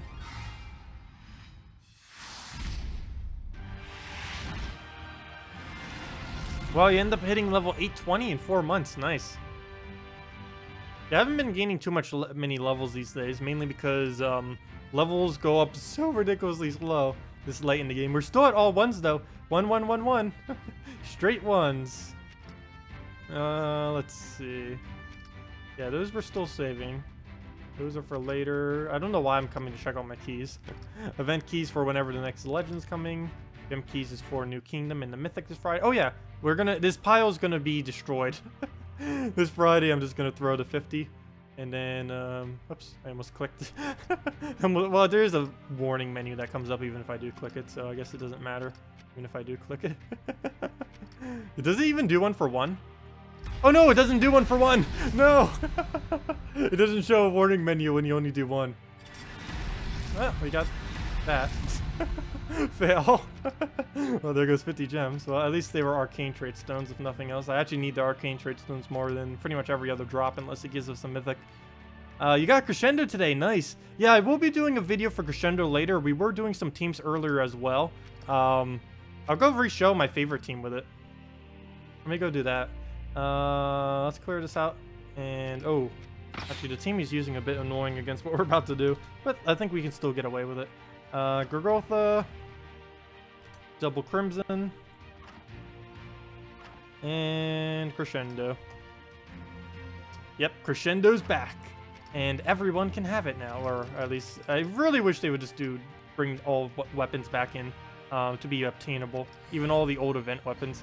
But yeah, anyone on PC Mobile, I normally don't advertise the $5 weapon, but this week it actually is worth getting. It's the most powerful weapon you normally can obtain from normal means, and I have no clue when they're actually going to ever, if they ever, add a way to get all the old event weapons back. But as of this current moment, as far as unobtainable event weapons, Crescendo is the strongest. Really cool weapon, mainly used with true damage. If you don't have a Crimson Bat, you don't really need it that much. But with the Crimson Bat, it's absolutely insane how decent it is. And this team has survived over 14 months of being in this game. It has been good since then, and has never not been good since then. But we'll throw down a we'll throw down the Gorgolfa into double Crimson Bat, and then into a Crescendo, and that's enough pretty much to kill every single team for the most part. There are a few exceptions to that, but generally speaking, that is enough to just wipe out an entire team, and every team will ever face. Just do a bat, Crescendo, done. Or a bat, Crescendo, bat, if you can get a kill off of the second way around. This late in the game, I normally can't. If I was to do 2 trophies, I could do it in that order. Really just depends what we're up against. But you can see we just do that. We throw down another bat. We throw down Crescendo, and generally that will be enough to team wipe. Looks like the bat, I mean not the bat, the Dragon Soul will survive. In which case we can just use another Gorgolfa and pretty much just go from there. If we can get Bat up, that'll be enough to kill. If he gets a random skull, that'll be enough to kill. Oh, come on, Possession. Well, that technically did kill him, but he revived. Well, we'll just waste a Crescendo here and tap him down. Oh, I can't even tap him down with a skull. It's going to be a bit annoying to have to clean up. Let's see. This team is made to kill the entire enemy team at once. When they revive like that, that is a bit annoying because it doesn't have a easy way to take it out. I guess Crimson Bat, fully traded, is a way to take it out, but even that's a little bit slow. Okay, so we'll just poke it. Oh, if it revives again, that'd be really annoying. But just in case it does, I'm doing the Crescendo second. So if it does revive, we'll automatically gain an extra turn. Okay, that is why you do it in that order. Well, there's 2 revives. It has to die eventually.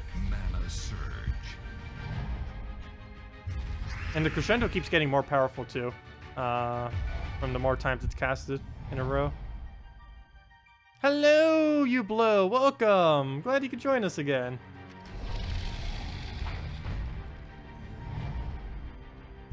Is there a hero hit all true shot weapon? Yes, Crescendo. There's also one that's going to be added for any of you who happen to not buy Crescendo.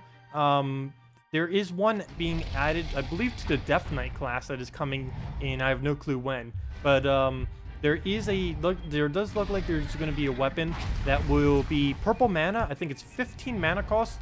It'll do true damage to all enemies and place Death Mark on one of them. So if you don't happen to not get Crescendo, there's going to be an alternative coming to the game pretty soonish. So at least there's that. But as far as right now, Crescendo is definitely really, really good. And even if they do add that other weapon does not have an extra turn on it like that of which Crescendo has.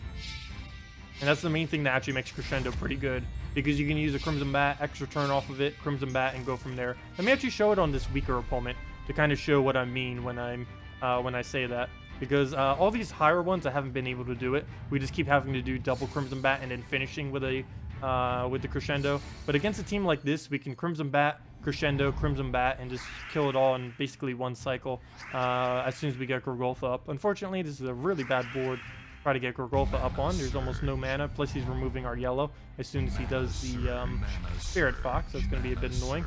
I also have to take Skulls because he's using Wraith. Yeah, we'll have to take Skulls. Let's see. Or do we?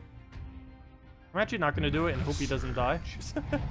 Because we'll be able to get the combo off as long as he doesn't die. Problem is he needs to not die.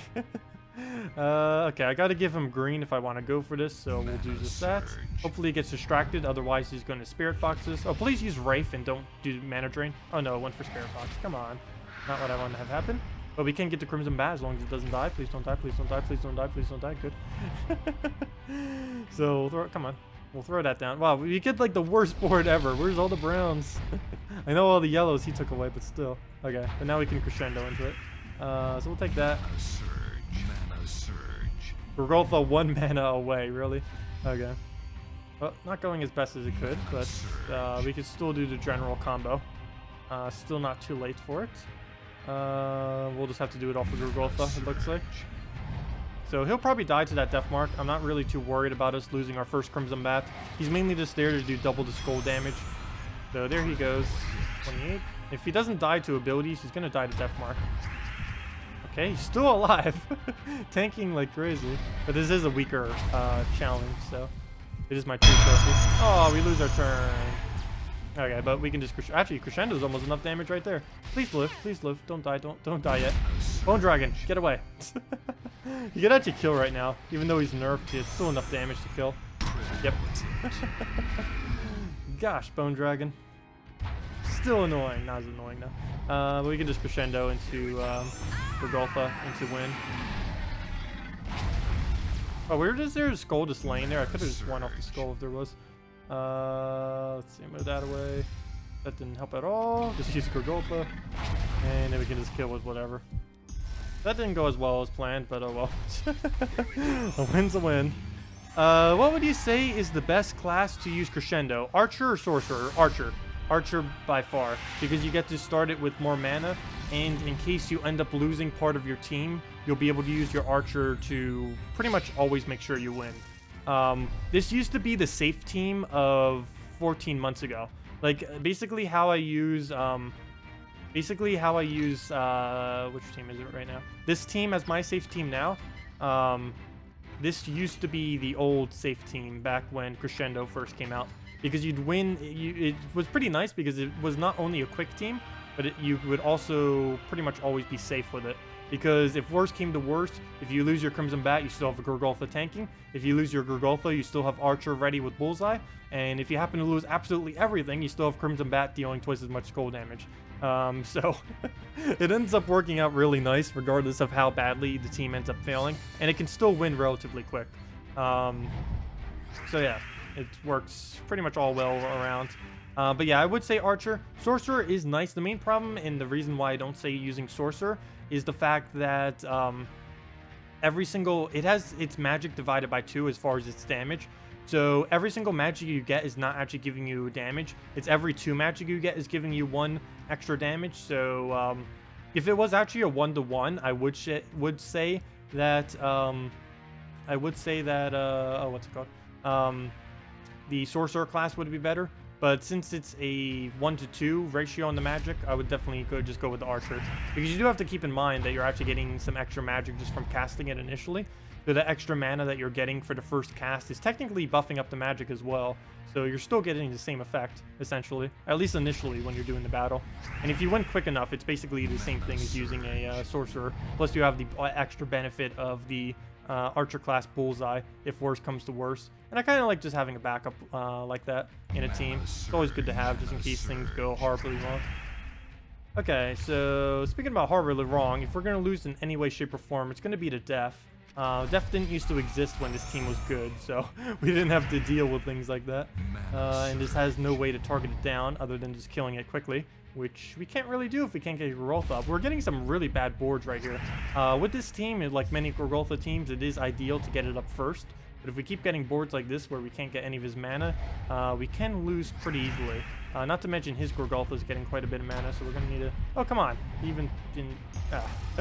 he took away our chance of getting the other mana we needed. But there we go. Golfa fully up. We'll throw that down, and should be good to go from there. Get a Crescendo off into Crimson Bat, into everything else we'll need. So we'll throw that down. Actually going to throw the Crimson Bat first, so we can get the Crescendo extra turn. And just wrap up anything else that we might have to kill after that. Probably with another Crimson Bat. So we'll have to go into Golfa to be able to do that. So we do get the double kill. Where do we go? Yellow Surge, we'll give him yellows. I don't want to give him Death. So I'm not actually going to do that. Yep, he still gets Death. So that solved nothing. So I guess we'll go on Golfa now. Hope we get a skull. No, we don't. So he won't be Lord. He could still win. He could miraculously kill all 4 at once. Go. I still want to see that happen. I forgot who calculated it during one stream, but I believe it was under a decimal of a decimal. It was like under a 0.00000 something chance or something like that. I've never seen it. I don't know if anyone's ever seen it. Where your entire team just dies to death mark at once. Okay, there we go. Crescendo, and now we win. Don't you dare revive. They always want to do it. They never listen. Oh, I should have taken the blue. We could have had a full Crimson Bat. No! That could have been full mana. No! And now I gotta waste my turn taking a red right now, which means he might die to death mark. Oh, wait, no, I don't. Is that enough damage? Never mind. I don't need to do that. Perfect. Crescendo is actually enough. Don't you dare die. I need that Crescendo. Okay, good. The other one died. That's fine. That'd have been horrible if I did that in reverse order. What can you use if you don't have Gorgoltha? I think Mantis. I think Mantis would be fine. Because you need you would need something to feed your Crimson Bats if you weren't going to use a Gorgoltha in that team. And Mantis is the first thing that comes to mind as far as brown yellow to be able to use. Let's see. Wait, what can you use? Oh, never mind, I already answered that. What kingdom is Archer class? Oh, Archer class is Forest of Thorns. You get it from completing out the bonus quest line in Forest of Thorns. Also, if you don't have any of the classes unlocked, if you just go under Hero, under your classes, and then you click on one that you don't have unlocked, let's say this was a class you don't have unlocked, like Warlord, it would tell you which kingdom it's actually in. It'll make a little pop-up screen and it'll say, like, you don't have this class. You can obtain it from blah, blah, blah kingdom. And it'll just tell you which kingdom you can actually obtain it from. Like, if we were to click here, it would show, hey, you can get this from the Broken Spire kingdom. And, yeah, you can just go into that menu and it'll tell you exactly where it is. But, yeah, Archer is Forest of Thorns. It's also why in the video earlier I was doing, what team was it? This team right here. I don't think I overrid it yet. This team. Because Forest of Thorns, Archer class being used as Forest of Thorns. So we get the extra +2 life, +2 armor, and +1 attack. Not anything too huge, but of course with a Rowan, always nice getting any extra bonus on her. Hey! Hey! Hey! Hey! Hey! Hey! Hey, I had a feeling a lot of people would end up doing this. Oops, that's not the team. But we were just using this earlier. I forgot I don't have it on slot anymore. But actually for now, I might as well just... Let me adjust this. He's not using the right banner, though. I wasn't using the right banner earlier either, though. What was it called again? I actually forget what it's called. I know it begins with J. Two Pan's Veil. I already forgot what it's called. Veil. Okay, Pan's Veil. Oh, Nyx. Okay. I would have never guessed that. You could give me like 100 guesses and I would have never guessed that. There we go. I'm not going to mirror it, though. I'm going to do the team. Actually, never mind. I can't show this team because it has freeze. Never mind. Let's mirror it. I changed my mind. We're going to mirror him. What's a good team for an untraded Plague? I would... Let's see. Actually, I don't know. Would I advise using untraded Plague? He did get buffed, but most of his buff was off his traits. Untraded Plague. Probably a Green Seer Giant Spider Loop with one other damage source would be what you would use for a Plague, an untraded Plague. You'd still want to go for that, even though you can't utilize the loop that you're going to be using from that team. You're still going to be able to use it to feed into your other troops. If you happen to have a Kraken, that would work pretty well. What other troops might that work with?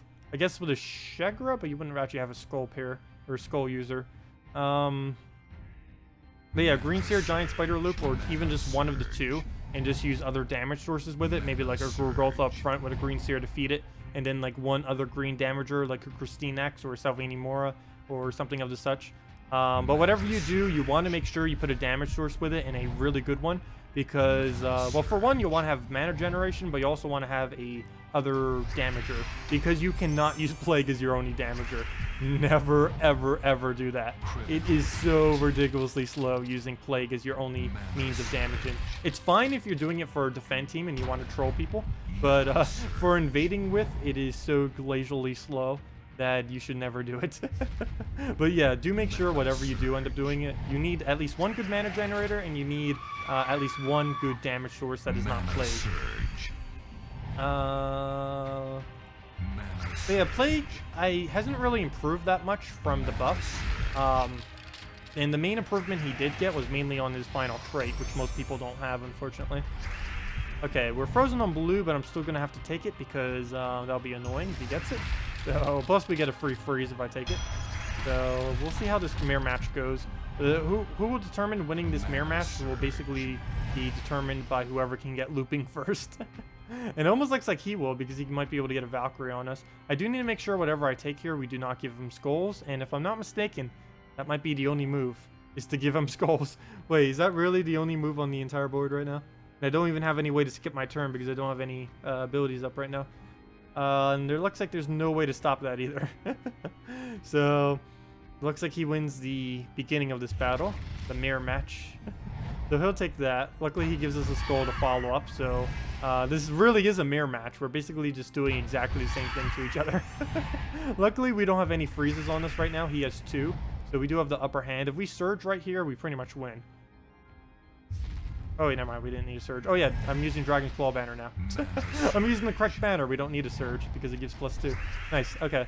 Do we bother doing it on red? Normally I wouldn't, but because he's using a Valkyrie too, it would be a good means to block him. Could try this on purple as well.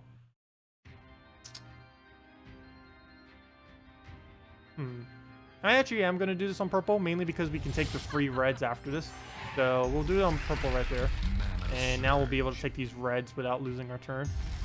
Give us another freeze, and then we can just throw this. And as long as this doesn't miss, we win. Oh! Oh no! Oh good, he's still frozen, so we're still in this. And he didn't freeze our first troop, so we're definitely still in this. But he did freeze our blue, so that's a bit of a problem. He can only do 1 move right here, so I'm just going to take the yellow. Mana surge. Oh, don't you dare unfreeze, good. Oh, if he would have unfroze right there, that would have been annoying. Oh, he didn't even bother going for the extra turns, nice. Okay, so we were going to lose our turn right here, but it's worth it. Brown? Yeah, we'll do it on brown. We lose our turn, but we get a bunch of mana. And we get a freeze. He'll just waste his turn on the skull. And now we're good to go. Queen Mab. And now we just need to keep getting extra turns on skulls, and then we win. That was an interesting mirror match. A bit closer than some of the other ones we've done in the past. But we do end up winning. By a landslide. It was a little bit close at the beginning, but everything after that just got destroyed. You just got 2 Krakens. Any ideas for a team with fully traded? Oh yeah, Green Seer, Giant Spider, double Kraken is the most traditional team you can do with it. It was the first team I actually ever thought of when we were going to do it. It's probably the first team most people ever thought of when they were going to do a Kraken, especially a double Kraken. Mainly because Green Seer, Giant Spider is really commonly used to feed mana into things. Same as Alchemist Hellcat. They're 2 really, really well-known combos, and it works nice with double Kraken. You can also do Alchemist Hellcat in the front of this if you want to cover every color. Of course, the main downside with that, of course, is the fact that you won't be able to... where's the frozen banner? Oh, whoever I said the banner to earlier, I actually said the wrong banner. I said to use the +2 blue banner. You should actually use the +2 purple, or sorry, +2 blue, +1 purple, -1 red, the frozen banner instead. I forgot about this when I mentioned that earlier. But yeah, use this banner with it. But yeah, works really, really well. Do not use this against any team that can freeze, or else it'll crumble like crazy. But as long as they can't freeze, you're fine. Can I show a detail of Nyx? What do you mean a detail of Nyx? I'm confused by that question. Hello, Earthbound! Welcome! But if I can figure out what that question is, I can do it. I'm not quite sure what you're asking with that, though. Okay, we'll let the skull go. We'll take our... Oh, actually, I said to use double green earlier. Never mind. Actually, double green is fine. But we're going frozen banner because we get more manas out of it. But yeah, I mentioned double green when I mentioned this team earlier, which does work. It depends how you want to play. Double green would be a giant spider rush. Double blue with the extra purple would also be a spider and a green seer rush. The main reason you'd use a double green though over like this banner is the blue that we get doesn't actually feed into the Krakens, whereas if we do use the green does overflow into the Krakens. That's one nice little benefit that it has compared to this team. But we'll just throw a Kraken into a Kraken. Doesn't even matter if they really miss. All we need them for is their... Oh god, and it still... it triggers everything as I say that. The extra turn and the hit. Nice. We didn't actually need that, but glad it did hit, at least on the first one. So oh, wow. This is giving us the complete board setup to crush him with. So we'll take that. Perfect time to use a Kraken. If this misses, there's something wrong. Wow. Well, there goes the entire team. Giant spider right there. Green seer into anything, as long as it's not blue. And we're pretty much good to go. Okay, we already won. I didn't even get time to cast again. So yeah, that's Green Seer, Giant Spider, Double Kraken. And everyone on PC Mobile had the chance of Kraken last week. And you can trade it this week off the Nyx. So yeah, Definitely a really good team to use. Never use it against anything that can freeze, though, particularly Queen Mab. Even weak Queen Mabs you'll get torn apart by. Or actually, I keep saying that. Let's try it. Though this is an excessively weak Queen Mab. As long as we can win before she freezes something, we should be fine. The problem is absolutely anything that she freezes on us will be really annoying. I think the least annoying thing would probably be if she does it on our Green Seer, simply because that wouldn't stop our Kraken loop. That would only stop her from being able to loop on purples. Speaking of looping on purples, I'm going to have to not take that skull, or else he will be able to freeze us. So we'll let him take that. Please give alignment. Okay, so we can do it on brown. Start getting a little bit of mana generating. 5 times, perfect.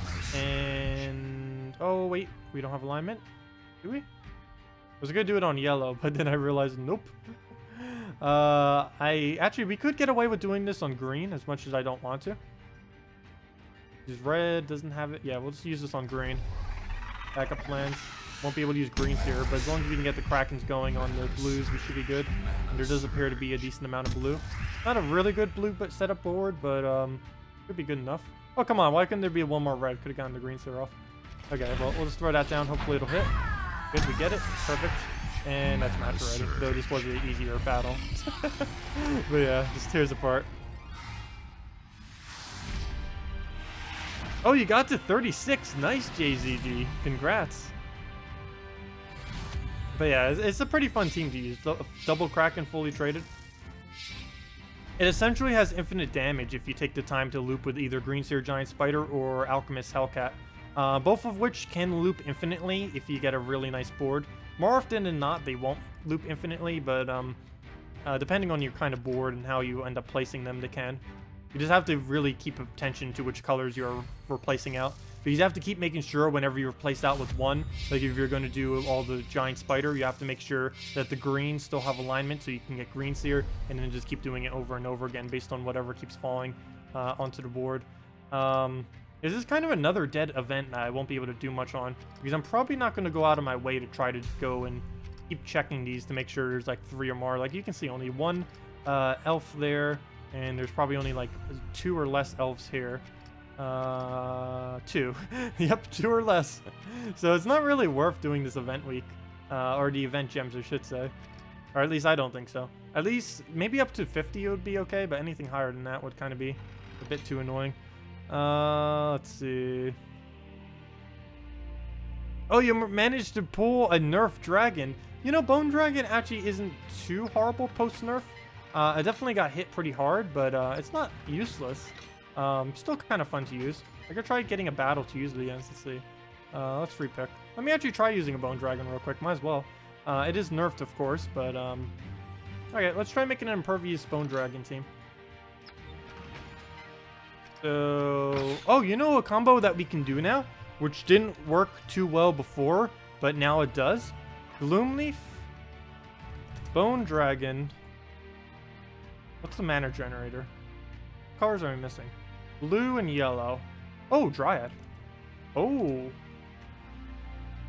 Yeah, I actually been wanting to use this team for ages, and what's kind of weird about this team is since Gloomleaf got buffed, and actually because Bone Dragon got nerfed, it does work. Because now that he only destroys 25 gems, it's not taking away all of the reduction that Gloomleaf can do. So, this may be the only instance in which a nerfed Bone Dragon is not actually a nerfed Bone Dragon, is with Gloomleaf Bone Dragon Dryad combo. This is a combo I've always wanted to do for ages, which has never been possible, but kind of ironically, even though Bone Dragon being nerfed made it possible for this to happen. Because he no longer takes all the armor, so Gloomleaf can still steal some of it. Of course, Gloomleaf getting buffed definitely helped it, but it was mainly Bone Dragon getting nerfed that made this possible. And we need one other troop, preferably a green that can use all of this. That, or we could just go double Gloomleaf. Wouldn't hurt. I need something to generate mana for everything. We need an exploder. I just can't really see anywhere where we can put an exploder on this though. I guess Dragon Soul? We are using Bone Dragon. We could put a Dragon Soul in front of it or behind it. Maybe in front of it, because we're not going to be able to take much. Let's see. Dryad there. Put the Dragon Soul behind it. And let's see what we can do with this. I think I'm going to go for traditional Dragon Soul banner. We are blocked on red, but we should be able to get all of it off of the purple. So we'll see how this works. Could completely crumble, but I do want to try it. Oh, wait. No. I can't do Dragon. Never mind. What am I doing? I can't do Dragon Soul because it's going to take away too much of their armor. Never mind. I need something that's just pure mana generation. Let's see. In Arena, is it useful to get the used troops? No. Never, ever buy the troops from Arena. They are not worth it. They are scaled back from, like, ages upon ages ago. And based on current values in the game, they are nowhere near worth ever buying. I wish they would just remove it from the game because it's so useless to buy them. Never buy any of their troops from Arena. They are 100% a waste of gems. I really have no clue what to put here. I might just put a second Gloomleaf. Gosh. If in doubt, just another Gloomleaf. Here. We don't have the mana generation, but I don't care. There. Double Gloomleaf. Banner, we'll have to switch up. I might even just go full on Dryad. Just so we can get the spam on her. I still feel like we need a mana generator, but I'm kind of just going to ignore that for now and see what happens. So we'll see what happens here. Could be interesting how this pans out. Okay, so we will try this probably again afterwards and see if we can get a mana generator with it. We could even try putting that new green troop on it and getting the falls. The only problem with that is if we lose Gloomleaf, it's going to take away a good part of our team. We'll take purple, I guess. I need surges, though. Oh, good. Extra turn. That works. I'm going to deliberately not take skulls because he hits himself every time he takes skulls, so that's nice. Gonna need to leave those skulls there so he wastes his, gives us browns, plus he damages us. So we'll take that right there. Come on, extra brown drop. Nope, we missed that. Okay. Anything we can take from below? Doesn't look like it. Blue surge. Sounds like a plan. Perfect. And then we'll shield barrier that up. Make sure nothing happens. Oh, we do have to oh, never mind. We don't. Never mind. I forgot. We have impervious now. We don't need to worry about that. We'll take the red and drop it into Nevermind because we'll do that. Never mind. Change your plan. Take purple. Almost just gave him free browns and an entangle, which actually he doesn't use, but oh well. Brown surge, go. No, why aren't you surging? He doesn't have anything that reduces it. I don't know why it's not surging. We'll take our brown. There's Bone Dragon, good. Let's bury ourselves up to make sure we don't lose our momentum there. Maybe, oh gosh, what's my eye doing? Gotta get the eye patch. No, it's good. That wasn't what the eye patch was for. But now that it's starting to get hotter. I don't know what it is with my eyes and my heat. Also, speaking of that, let me turn on my computer's fan. Let's see. I can't see. But we'll throw that down. Bone Dragon will still get his hits. That hasn't changed. As long as you have a good enough board set up for it, it still works. I'd say 10 or more skulls generally you'd want to wait for. Okay. Do we skull? Do we not skull? I'd take his mana right now if it was available, but since it's not, I guess we just take a tap. One annoying thing we do have going against us right now, though, is the fact that we don't have anything other than skulls to really kill out with. Which is a bit annoying. Problem is, if I put a damage source that isn't true damage, it's not really going to work that well with this team. Also, it seems to be relatively slow. Also, my eyes need to function. Come on, eyes.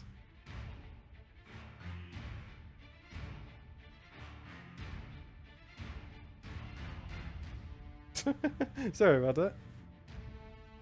Let's see. Can you like splash water on them? Maybe I'll go take a shower after this.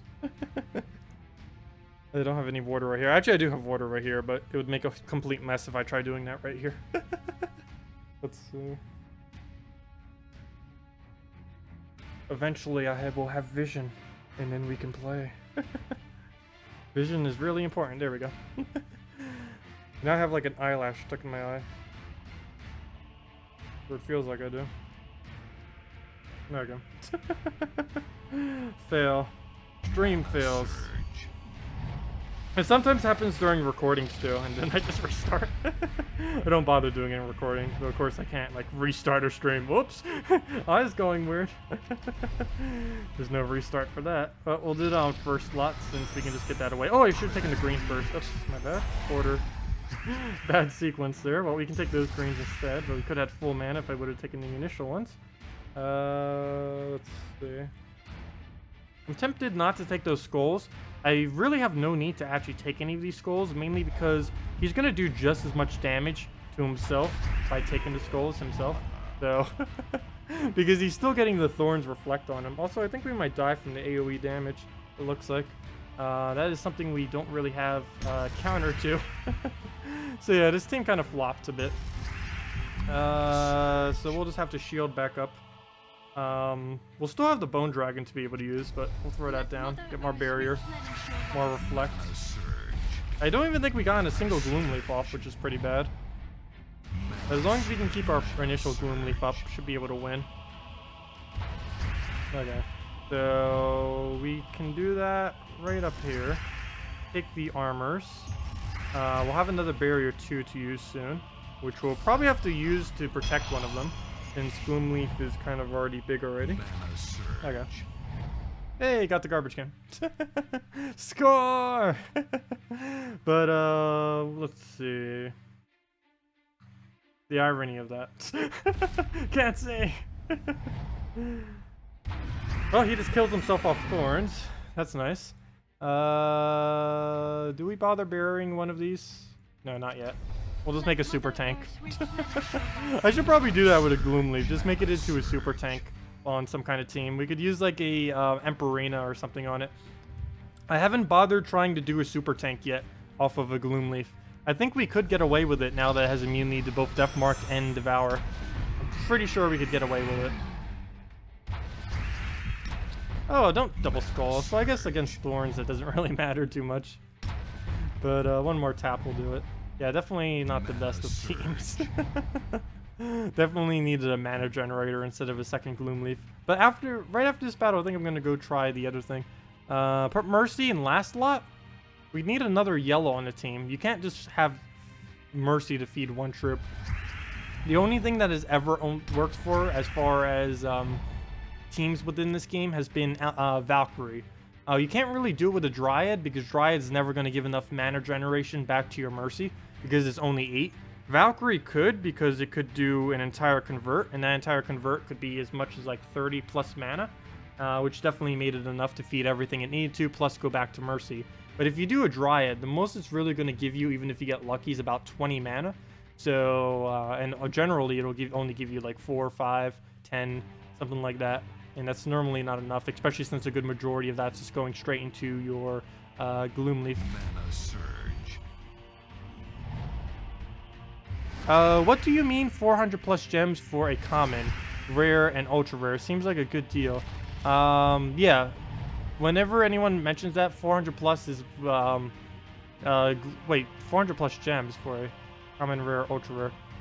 No, that's, oh, you're joking. I thought you said glory for a second and we're talking about the event weeks. But yeah, obviously, 400 plus gems for a common. Well, it's not, you actually do get them leveled up to like level 15, I think they are. But even, because they reduced the cost of souls in this game to be able to buy them with gems, they didn't end up rebalancing the arena cost. So, it actually costs more, gems to upgrade a troop through arena than it does to upgrade them just by buying the gems or buying the souls straight from the shop. Because back in the day, you didn't even used to be able to buy souls. And when they initially released it, they released it at such a ridiculously low rate. And they've actually buffed the amount of souls that these have given about 3 or 4 times. Because when they initially did it, like no one bought them because they were so outrageous. Then they buffed it again, and then still no one bought them because they were so outrageous. Then they buffed them again, and they were kind of used some. And then they buffed them again, and then they're kind of worth it. Kind of, not kind of. I don't know. I've never really bought in that many, but I guess, how much does that come out to per gem? I actually forget what that comes out to. Let me calculate that real quick. I can't do that in my head real quick, but, oops, calculator fails. Let's see, divided by 500. That comes out to 36 souls per gem. I guess that isn't too bad. I'd say about 50 per gem would be pretty nice, but I guess that's not horrible if you really need some quick souls. Everything else is better to spend gems on, though. I would not really resort to this unless you really needed a quick thing to buff up with souls. Like if you saw like this amazing troop that you have and like, oh, I don't want to grind this out, and you happen to have some gems just laying around. That's like the only time you'd ever do that. But it's kind of okay. Everything else is better purchases. I would definitely much sooner spend that on 50 gem keys than I would on that. So wouldn't really advise it. Because 50 gem keys, you would not only have 50 gems left over, but 50 gem keys are much better value. Let's see. But yeah, is there anything else any of you guys want me to do? Any other teams? Any other questions? Because I'll probably do one more battle and start slowly wrapping up. Let's see. Before my eyes go crazy again. Let's see. I don't know, what team should we end with? Need to do something interesting for our very last team. You know, even though I mentioned it in the title, I didn't really go over excessive amount of array teams. We didn't really bother doing many with that. What did I say I was going to do earlier? You want to see a war team that doesn't suck? I could try going for the Cauldron War. Oh, I haven't tried doing Cauldron War for a while. Let's do it. Cauldron War. I believe it's Cauldron War. Oops, I forgot. Hero. Yeah, let's try doing Cauldron War then. After armors, what is the best thing to use gems on? 50 bulks of gem keys is the best thing to use your gems on after that.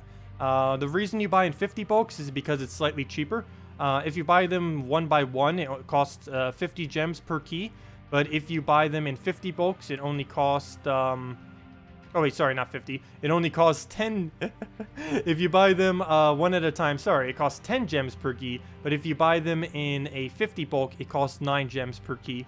So it's a lot cheaper if you get them, or a decent amount cheaper if you get them in the 50 bulks instead of being impatient and going for 10s.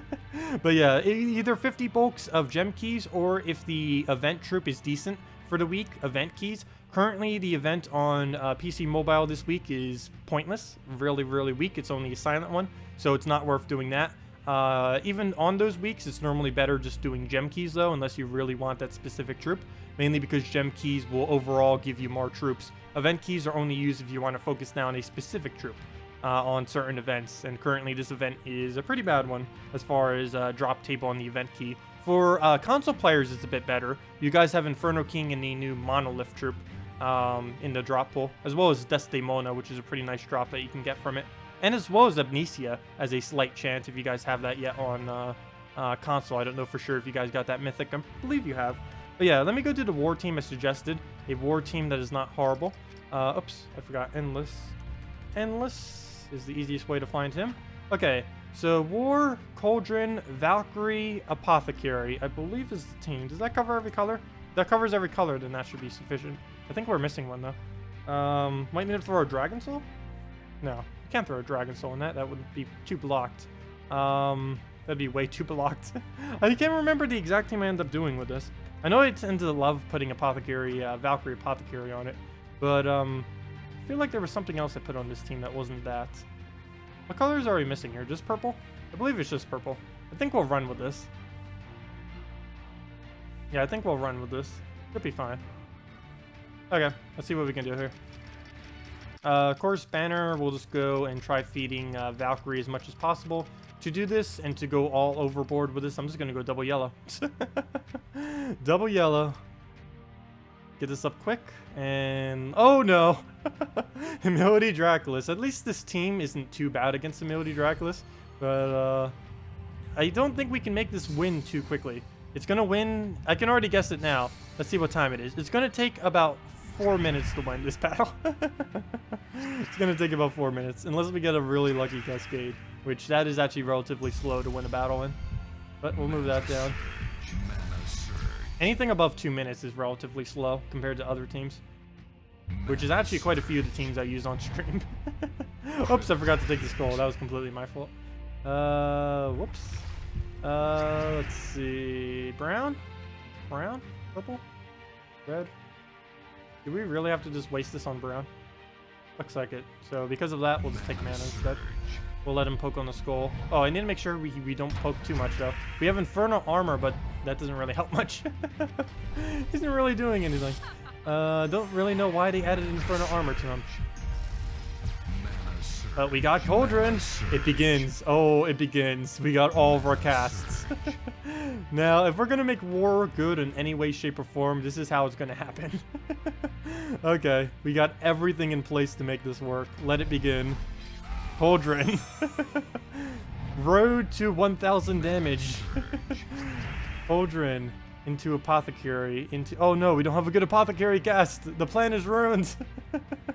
No. Let's see. Come on. No. We don't have a good Apothecary. I can do it on blue, but that would be a bad idea. And because of that, I'm gonna do it. I don't really have another option.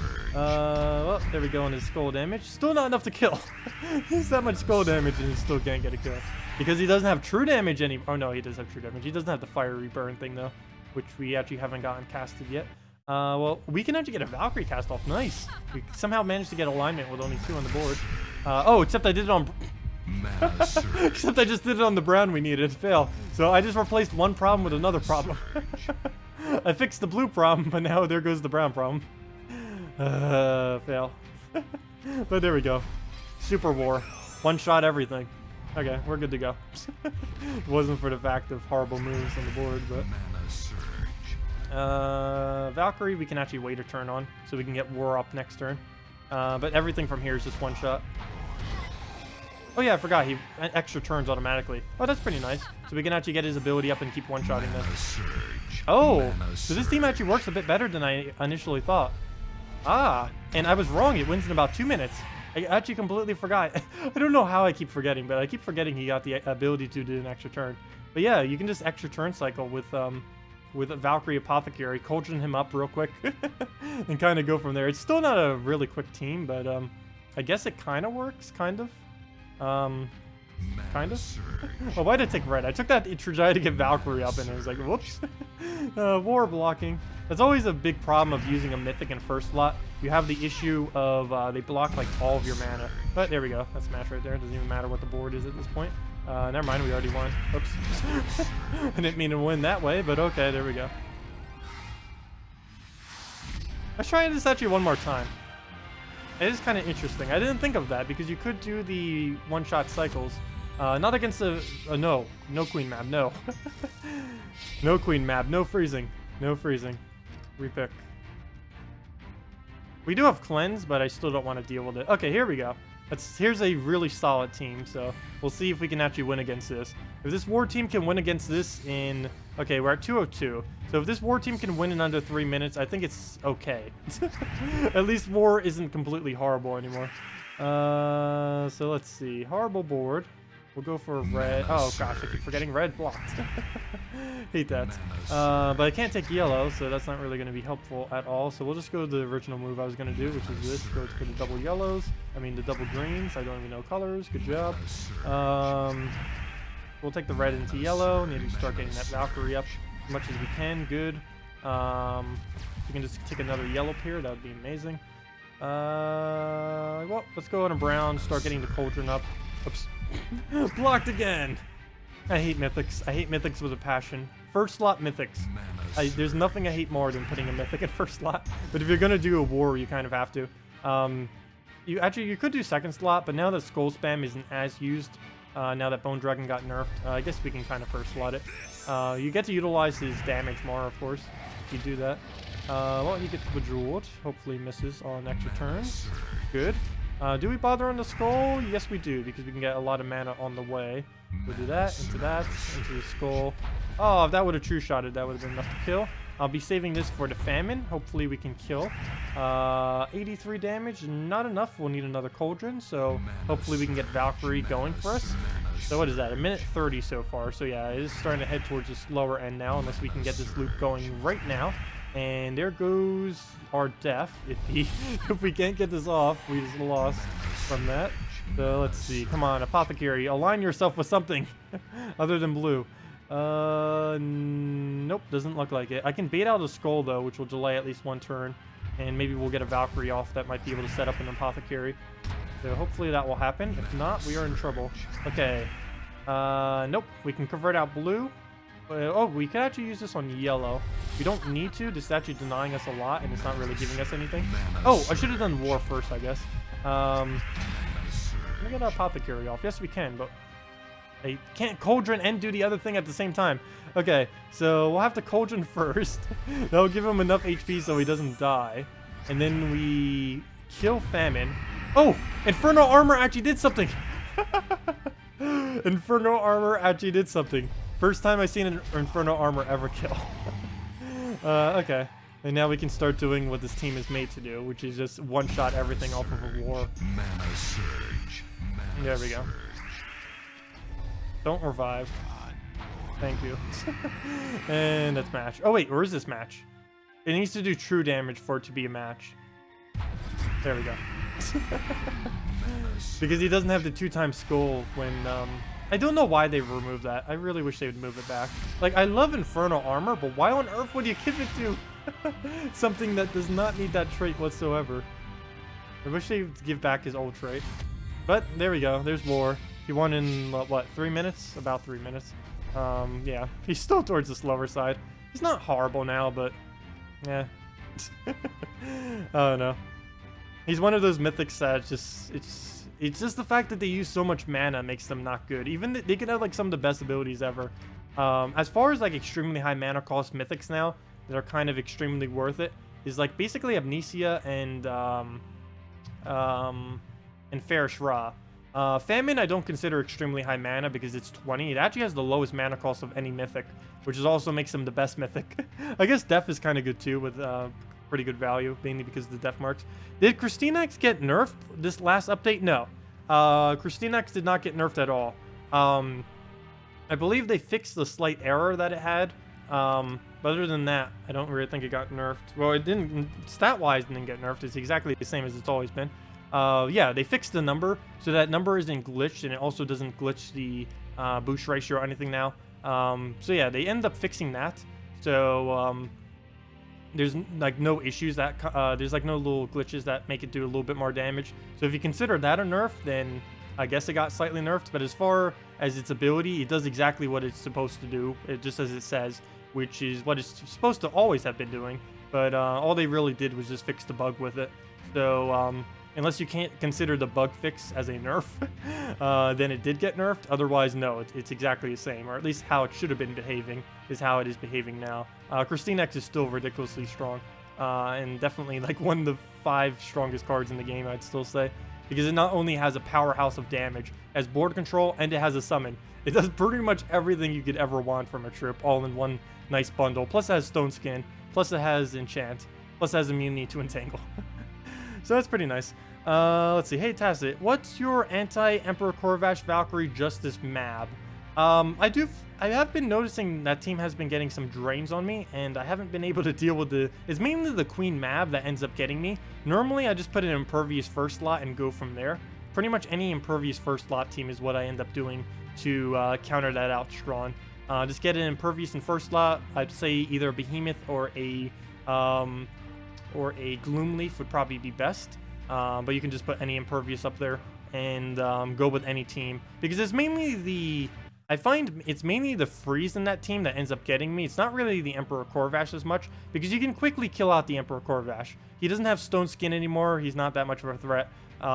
It's mainly the freeze that tends to get you, or at least I find it to be happen the most. You usually use a non-looping Kraken team to eat it in the back. Some of them don't use Queen Mab in the last slot though, so that doesn't always work. But yeah, if they're using Queen slot, because the main threat in that team is Queen Mab. That's like the only threat in the entire team. You kill the Queen Mab, you just instantly won pretty much. So anything that can target that down, anything that can be anti-Queen Mab in general, tends to be pretty good against the team. I would show a natural team, but it would take me like a billion repicks to try to get that team to roll. I've been seeing this team quite a bit too. Humility, Christinax, Dragon Soul, Sylvain Moore. It's actually really easy to beat though. I actually find it funny because so many people use Christinax, Dragon Soul, Sylvain Moore and stuff in invading, and it's always like so strong. But then when you try like destroying it or try battling in a defend battle, it just gets destroyed so easily. It's actually ridiculously easy to beat these teams as long as you have enough damage to kill it out. Though I guess it might be a little bit harder earlier on in the game because there isn't really a solid counter other than just using the Dragon Cruncher and hope you devour them. But really, against this kind of team, it's pretty straightforward.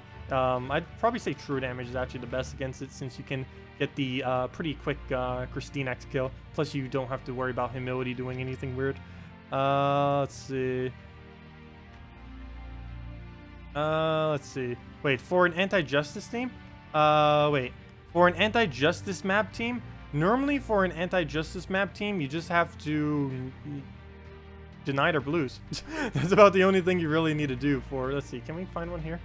Oh, I almost found that other team, except it has a Mercy on it.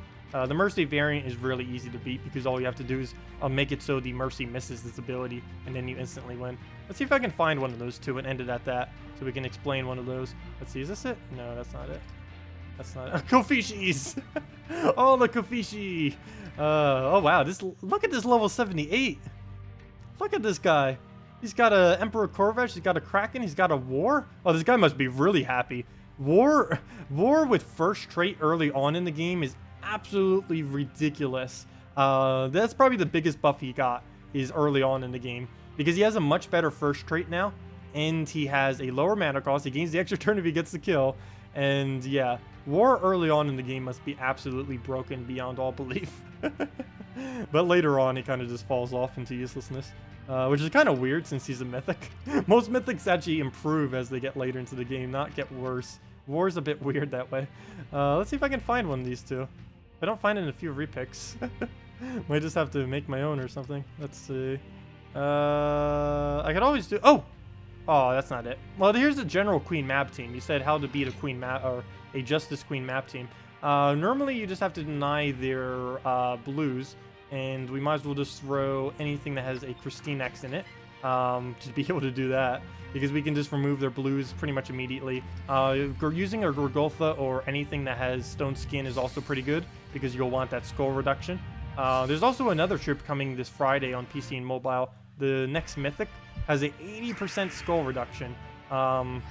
And I believe it has Impervious too, which is pretty cool. So that might be pretty nice to have as well. But essentially, all we have to do here is get Ssaszix up, or actually get our mana generator up first, which will be Dragon Soul or Gorgolfa. And then just deny his blues, and he won't be able to do anything. Queen map's pretty useless without blues, just as useless without blues. Valkyrie will never hit if there's no blues on the board, or very few. You do have to make sure, actually I shouldn't say that, there has to be at least a few blues on the board. One slight problem that you might have is if there's absolutely no blue on the board, Valkyrie won't end up casting. There has to be at least a few, or this AI is smart enough to know not to cast. Even though we're kind of not denying blues directly here, I'm going to take the red because we do get some blue out of it. So that's still removing some blue from the board. Our next cast will probably, after we do a couple more explosions, will be focused more directly on the blue. Also, just mana draining them, I guess, works too. I have a Famine up. Probably won't even need it this battle to cast it well. But, like right about here would be a pretty good time to actually get rid of the blues, because he might end up getting a Valkyrie off a Cascade or something. So we'll just throw that down, and one more cast is pretty much it. So we will get frozen again. Of course, we can just cleanse it right off. We'll let him do his little thing. And he does get Valkyrie mana, and it is all the way to full. So I'll probably just tap it out. Actually, 1, 2, 3, 4, 5. I can just Gorgolfa for the tap out. Don't even need to bother. We get to cleanse, we get to kill. We can Dragon Soul, go from there. But yeah, I would say have something on your team that can remove blue is the easiest way. It doesn't have to be something as strong as Ssaszix. It can literally be any troop that has the ability to remove blue. And as long as you have a tank up front, you'll pretty much be fine against any Queen Map Justice team. And hey, we hit the 1.9k for the week. Nice. Right at the end of our stream. Yeah, Tyree can deny blue. Tyree's probably, if you don't have anything that can deny blue, or especially for Guild Wars, if you're like trying to find a troop for Guild Wars when that comes out next week, and you have absolutely no clue what troop to use to try to deny their color, just complete out the Zolkiri Kingdom and use Tyree. Tyree is the easiest thing you can obtain that can deny any color.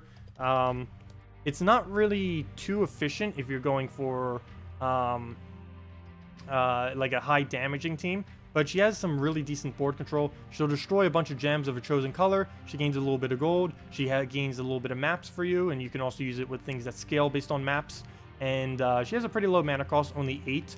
I believe you have to have her at level 11. If you have no kingdoms upgraded, I believe you have to have her to level 11 for her to be able to destroy 8 gems, which is enough for her to gain her entire ability back.